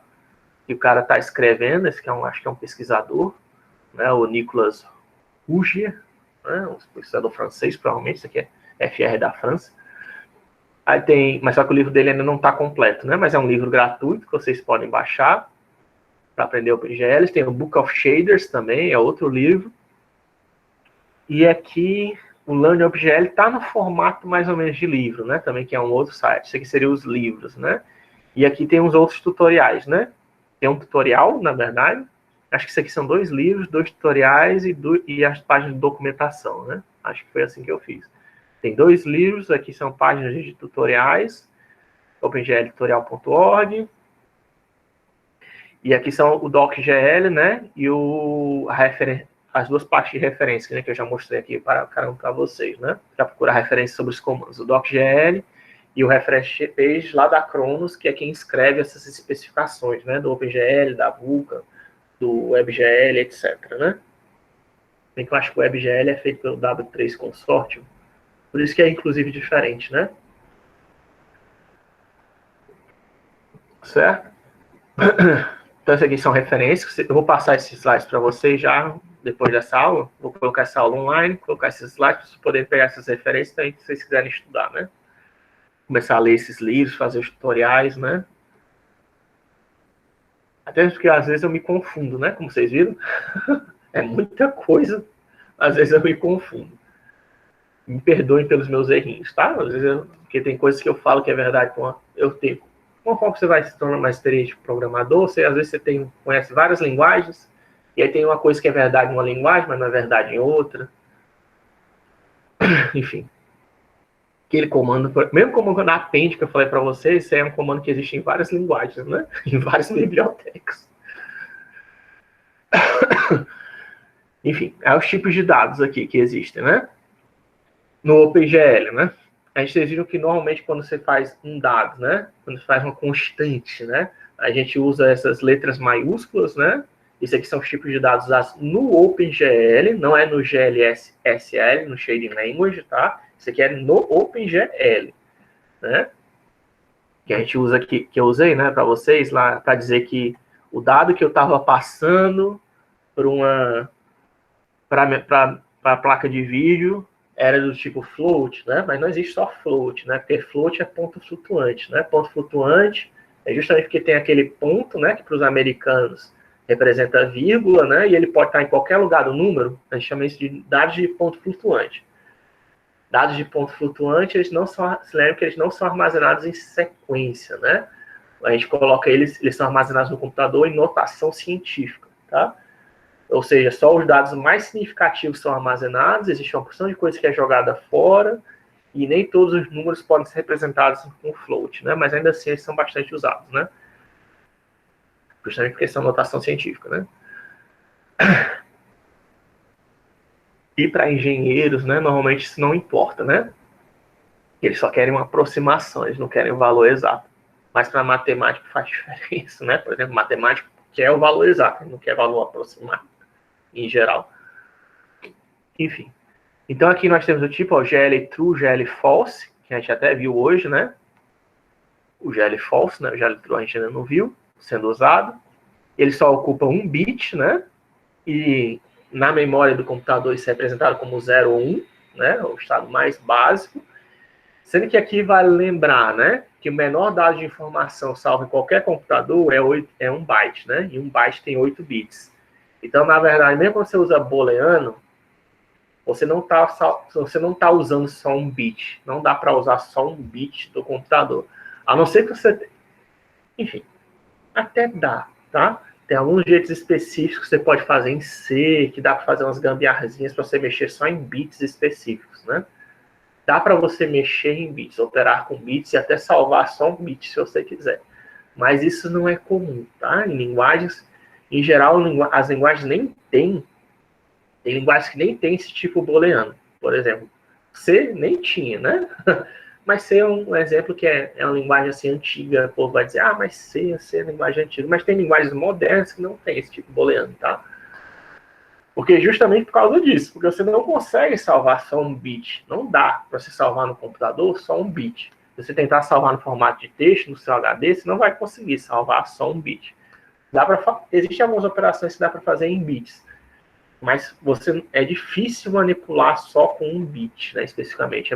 Nenhuma barramento da sua placa de vídeo não é feito para isso, barramento da sua placa-mãe não é feito para isso, o processador não é feito para isso, para lidar um bit por vez. Eles sempre lidam em grupos de bytes.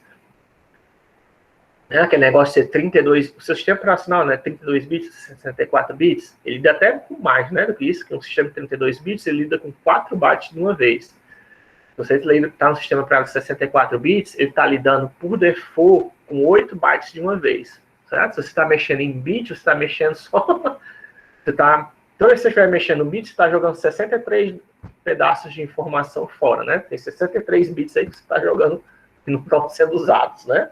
Isso é questão de eficiência de novo, né?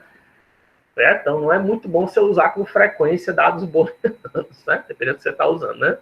Dependendo do que você está fazendo, não é bom você usar com muita frequência dados booleanos. Embora para a gente seja até bonitinho, né? Falso, verdadeiro, né? Enfim.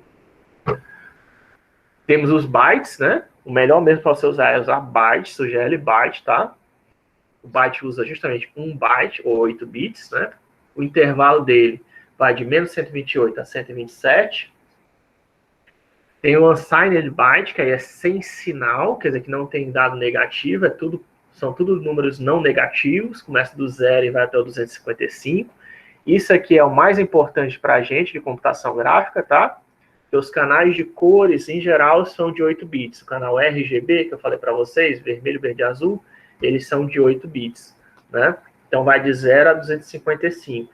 Ou se você estiver usando número flutuante, vai de 0 a 1, né? Mas aí tem aqueles buracos, né? Tem valores que vão ser sobrescritos, né? Porque você está pegando só os índices, os números mais significativos, né? E, em geral, os monitores trabalham assim, tá? Canais de cor. Já tem, mas só para vocês saberem, já tem canais, né, em imagens médicas, é comum você ter canais de 10 bits, tá? Mas, que aí são monitores que permitem você ter uma quantidade de cores maior, né? Para o médico poder identificar, poder encontrar um câncer, algum problema no seu pulmão, né? Você pode usar um tamanho de dados maior. E a tendência é essa, tá? Você usar cada vez mais dados maiores, né? Questão de eficiência é melhor, tá? Você usar um dado maior pela história. Tem algumas exceções, né? Esse half float aí que tem aí embaixo, né? De 16 bits, isso aqui é extremamente novo, por incrível que pareça, né? Certo? Half float aqui, ele é um dado extremamente novo, mas quem é que adivinha? Quem é que criou isso? Adivinha?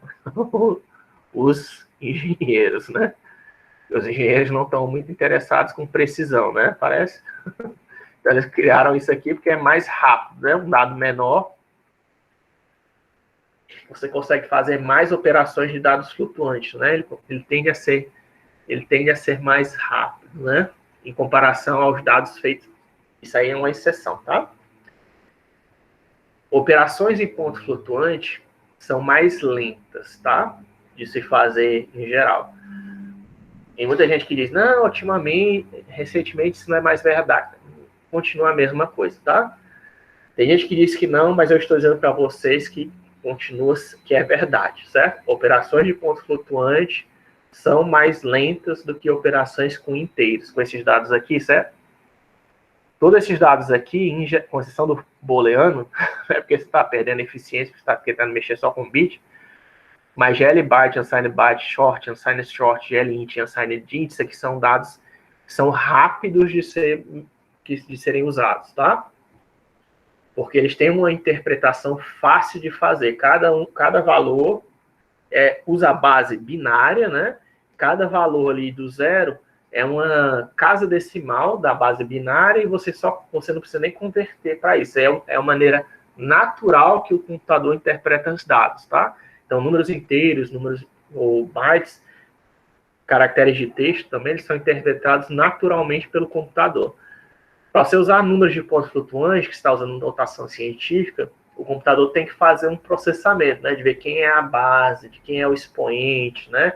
Qual o número mais significativo, né? Qual é o sinal. Fazer essas operações a mais deixa o número de ponto flutuante mais lento, tá?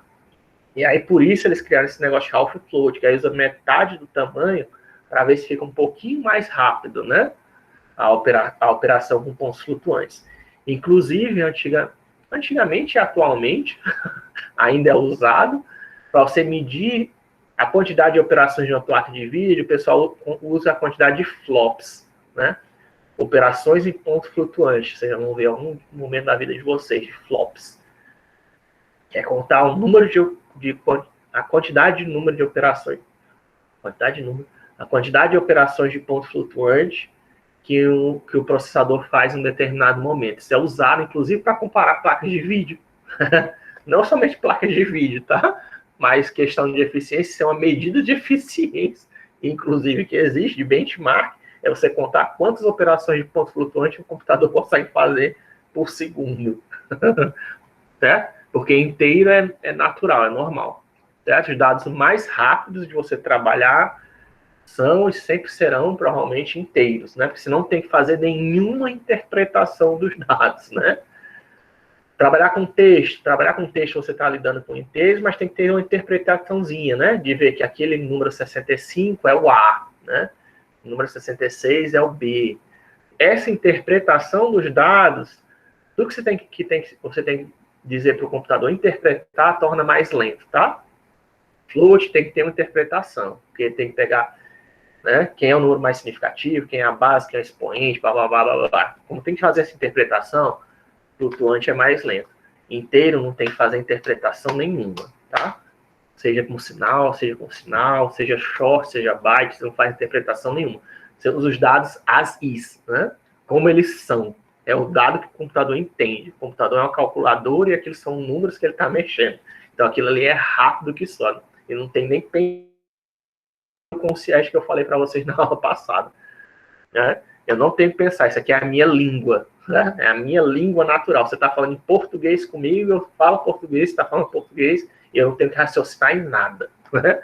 Agora, se eu tenho que traduzir para inglês, se eu tenho que escrever uma fórmula matemática, a minha língua natural é português, por isso que as pessoas têm dificuldade em matemática, inclusive, certo? Porque matemática é uma linguagem diferente, certo? Eu considero matemática é uma linguagem diferente. Você escrever em conjunto, eu não falo conjunto na matemática, né? Eu tenho que abrir um colchete, colocar x pertence aos reais, tal que x está entre tanto e tanto, né? X está entre 0 e 10. Isso é o meu conjunto, né?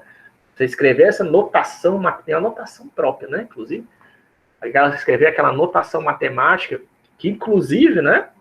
Seja você falar português, alemão, espanhol, o que for, se você fizer uma fórmula matemática, qualquer matemático que eu mostrar, uma fórmula matemática, todo mundo vai entender da mesma maneira. Por quê? Porque matemática é uma linguagem, certo? Matemática é uma linguagem, então não importa se eu sou alemão, se eu sou croata, né? Se eu sou africano, não importa, né? Eu sei o que eu for, né? Africano do Sul, né? Não importa qual a minha origem, né? Se eu estou fazendo uma fórmula matemática, qualquer pessoa que entenda matemática vai entender aquela fórmula. Então, matemática é uma linguagem. Certo? Então, se eu sou português, para eu poder escrever em matemática, né? Para eu poder escrever em alemão, para eu poder escrever em russo, né? Para eu poder escrever em esperanto, né? Certo? Eu vou ter que fazer um raciocínio. Como é que eu escrevo usando tais símbolos ou tais elementos que existem naquela linguagem, né? Eu tenho que raciocinar isso, né? Enquanto que na sua linguagem materna, né? Você não faz raciocínio sobre isso, né? Você já pensa direto na linguagem, né? Você já responde, já faz todo o processamento ali automático, né? A mesma coisa com questão de inteiros no computador, certo? Eu já estou passando demais da aula, mas só para vocês terminar pelo menos isso aqui, os tipos de dados, né? O GL short é de 16 bits, o GL unsigned short é de 16 bits, vai de 2 elevado a 15, 15, né? 2 elevado a 15 menos 1, e outra de 2 a 16 menos 1, que é 65 mil, 2 a 16 é 65 mil, alguma coisa, 2 a 15 é 32 mil e alguma coisa, tá? GL int, que é 32 bits, já vai a 2 a 31, que é uns 4 bilhões, se eu não me engano. 2 bilhões, 2 a 32, que é 4 bilhões, e ainda tem o 64 bits. Na verdade, hoje em dia, eu acho que tem o long... Quer dizer, aqui para o OpenGL não tem, mas existe hoje em dia os formatos long, né, que usam 64 bits para inteiro, né? Essa limitação, isso daí do int ser 32 bits era antigamente, né, e o OpenGL ainda não atualizou, não sei porquê, né? Mas vou até ver se tem um tipo inteiro para... Bem, isso aqui eu peguei de um livro, né, mais recente, e lá não falava de tipo de 64 bits, então imagino que ainda não tenha, né? Talvez tenha, né? No OpenGL 4 já tem o tipo 64 bits para o OpenGL, né? Mas pelas referências que eu usei, eu não vi.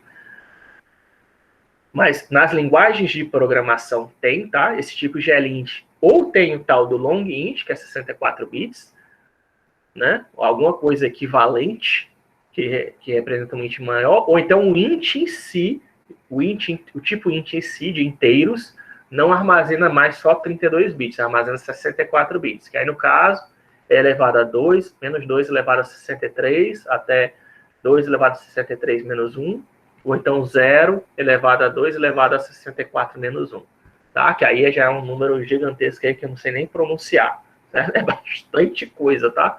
64 bits é um número estupidamente gigantesco. Mas ainda assim é pequeno. Se você quiser trabalhar, por exemplo, depende de tudo que você quer trabalhar, tá? Se você quer trabalhar com criptografia, um número de 2 elevado a 64 é um número pequeno, tá? Você quer um número normal para criptografia, você quer um número maior. Você quer um número de 256 bits, 512 bits, são criptografias que até existem, tá? Aí eu acho que é o AES-256, dos 256 bits. Você vê que criptografia normalmente usa uma quantidade de bits gigantesca. E eles fazem isso não porque seja um esquema de criptografia excelente, ó, usa 512 bits. Eles usam isso porque o nosso computador é de 64 bits. Então, se eu quiser quebrar uma criptografia de 512 bits, eu vou fazer, né? Sei lá, vou demorar 30 anos para poder quebrar a criptografia. É por isso que eles fazem, tá?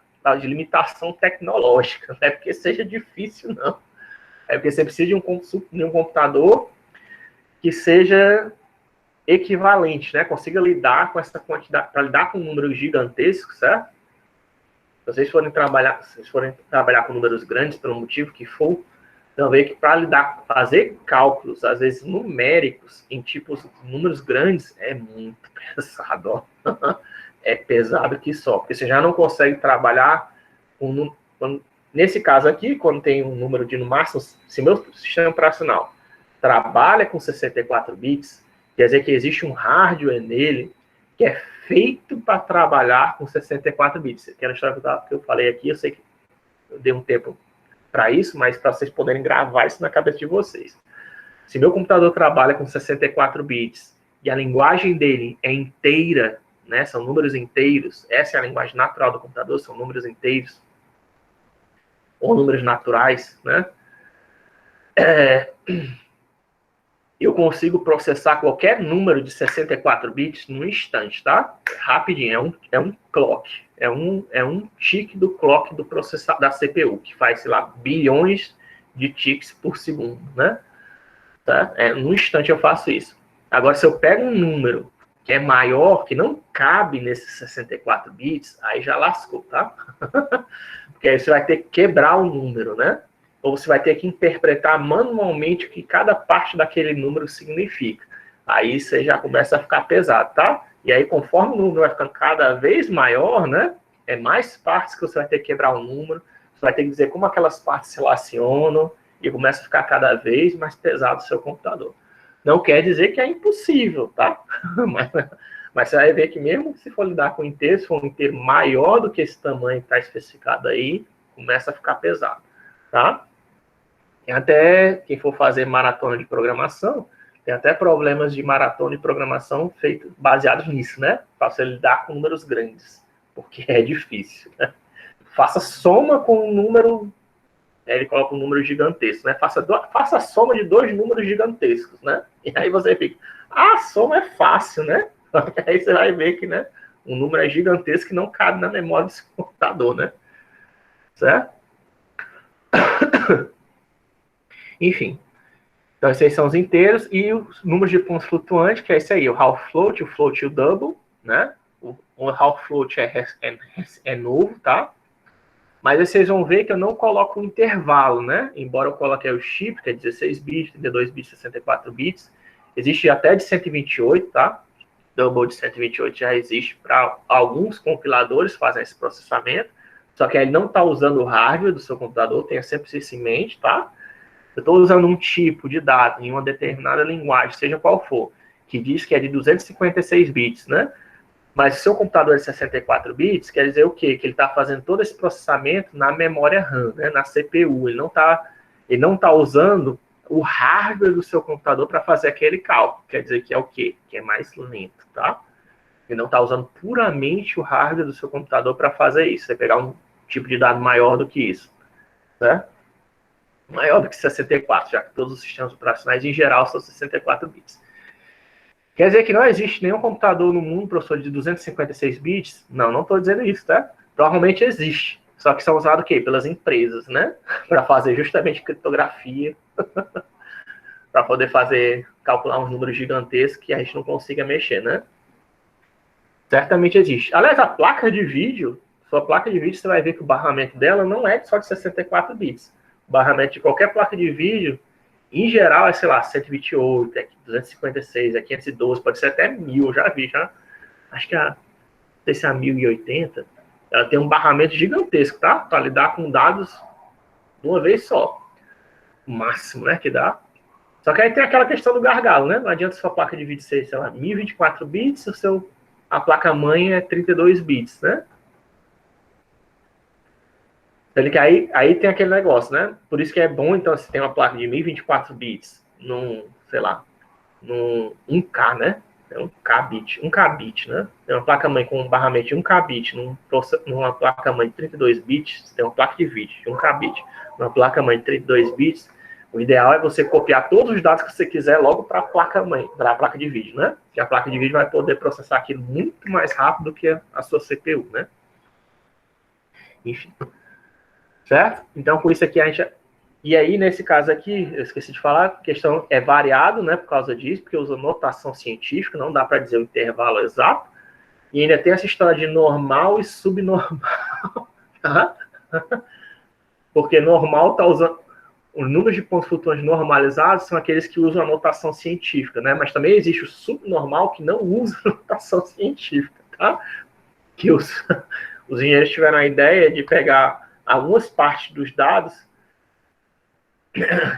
eles viram assim que a gente está usando esse pedaço de região de memória para representar números de pontos flutuantes. Tá legal, funciona, né? Já estamos usando isso faz bastante tempo. Mas se a gente der uma interpretaçãozinha um pouquinho diferente para esses dados em tais e tais situações, né? O que acontece? Aí eles viram que podiam aumentar a quantidade de números possíveis de serem representados, tá? Usando isso aí de subnormal. Para vocês, se você quiser ler, isso aí é uma leitura interessante, você vê tutorial na internet e tal, ele usa, em vez de usar os números, enfim, os números mais em notação científica, normalmente é um binário, né? É um ponto alguma coisa, né? E subnormal é 0 ponto alguma coisa, tá? Que aí é como se você estivesse tratando como um inteiro, estivesse tratando em ponto flutuante como um inteiro. Tem uma base fixa, né? Eu não sei se o expoente é fixo também, acho que é. Na verdade, o expoente é fixo e a base trata como se fosse a base em um inteiro, né? 0 ponto inteiro, certo? É o tamanho de subnormal. Você consegue fazer apresentar um pouquinho mais de números usando isso. Não é notação científica, tá? Você precisa decorar disso, normal é notação científica, subnormal não é notação científica. Você não mexe com esses valores diretamente, tá? A não ser que você queira, mas ou tenha que fazer por algum motivo, e você tem, tá? Se você for programador, você vai ver. Eu vi isso recentemente, tá? Num projeto que eu estou trabalhando. Esses números de pontos flutuantes, eles são definidos normalmente pela I3E, tá? Que é justamente um estudo da engenharia, né? Elétrica. Não sei o que quer dizer. I3E é um órgão da engenharia, porque eles que fazem no hardware do nosso computador, né? E eles que definem a maioria dos pontos flutuantes. Mas se você for ver, antigamente não era assim, tá? Não era um padrão. E aí isso aí é chato, pessoal. E aí tem... A IBM, ela tinha o seu padrão de pontos flutuantes, tá? E aí quer dizer o quê? Que as interpretações... Ainda tem isso, né? Outra banana aí para vocês, talvez vocês encontrem. Você vai ver que antigamente os pontos flutuantes... Cada empresa tinha o seu tipo de flutuante favorito, né? E aí essa interpretação dos dados de notação científica não era a mesma em computadores diferentes. Se você tiver que trabalhar com dados antigos, e você pode, tá? Tanto que programador COBOL, Fortran ainda é procurado, você vai ver que você vai ter que fazer você vai ter que implementar esse dado manualmente no seu programa. Seu programa usando linguagem moderna, né? Você vai ter que interpretar um tipo de dado lá manualmente da IBM, de pontos para tratar com pontos flutuantes, que o hardware de hoje em dia não trata, né? E aí nesse momento você vai ter que mexer nesse negócio, tá? Você vai ter que ir atrás de ler um tutorial de normal, subnormal, para saber exatamente como faz, né? Enfim. Mas só para você saber que isso existe, tá? Fica na cabeça de você. A gente, como programador, em geral, você só vai usar o tipo e não vai se preocupar com isso. Como é feito, né? Enfim, aí por hoje acaba a aula. Na aula, segunda-feira que vem, a gente vai discutir essas primitivas, tá? Do OpenGL. Isso aqui são as primitivas do OpenGL-ES, tá? Que a gente vai ver. E aí vamos discutir também, né? O que são faces e loops, a regra da mão direita, as questões como é aquela do NDC da OpenGL, né? Vamos continuar alguns conceitos que vocês precisam ter quando vocês forem programar para OpenGL, tá? Vamos falar do pipeline, né? Vamos falar também dos tipos de dados, que a gente falou dos tipos de dados do OpenGL, tá? A gente também vai falar dos tipos de dados do OpenGL SL, né? Que é esse VEC2, VEC3, né? In, out, MAT2, MAT3, tá? Aí também tem, ó, bool, int, né? Float, do... A gente vai ver isso, tá? Então, vou encerrar aqui a gravação.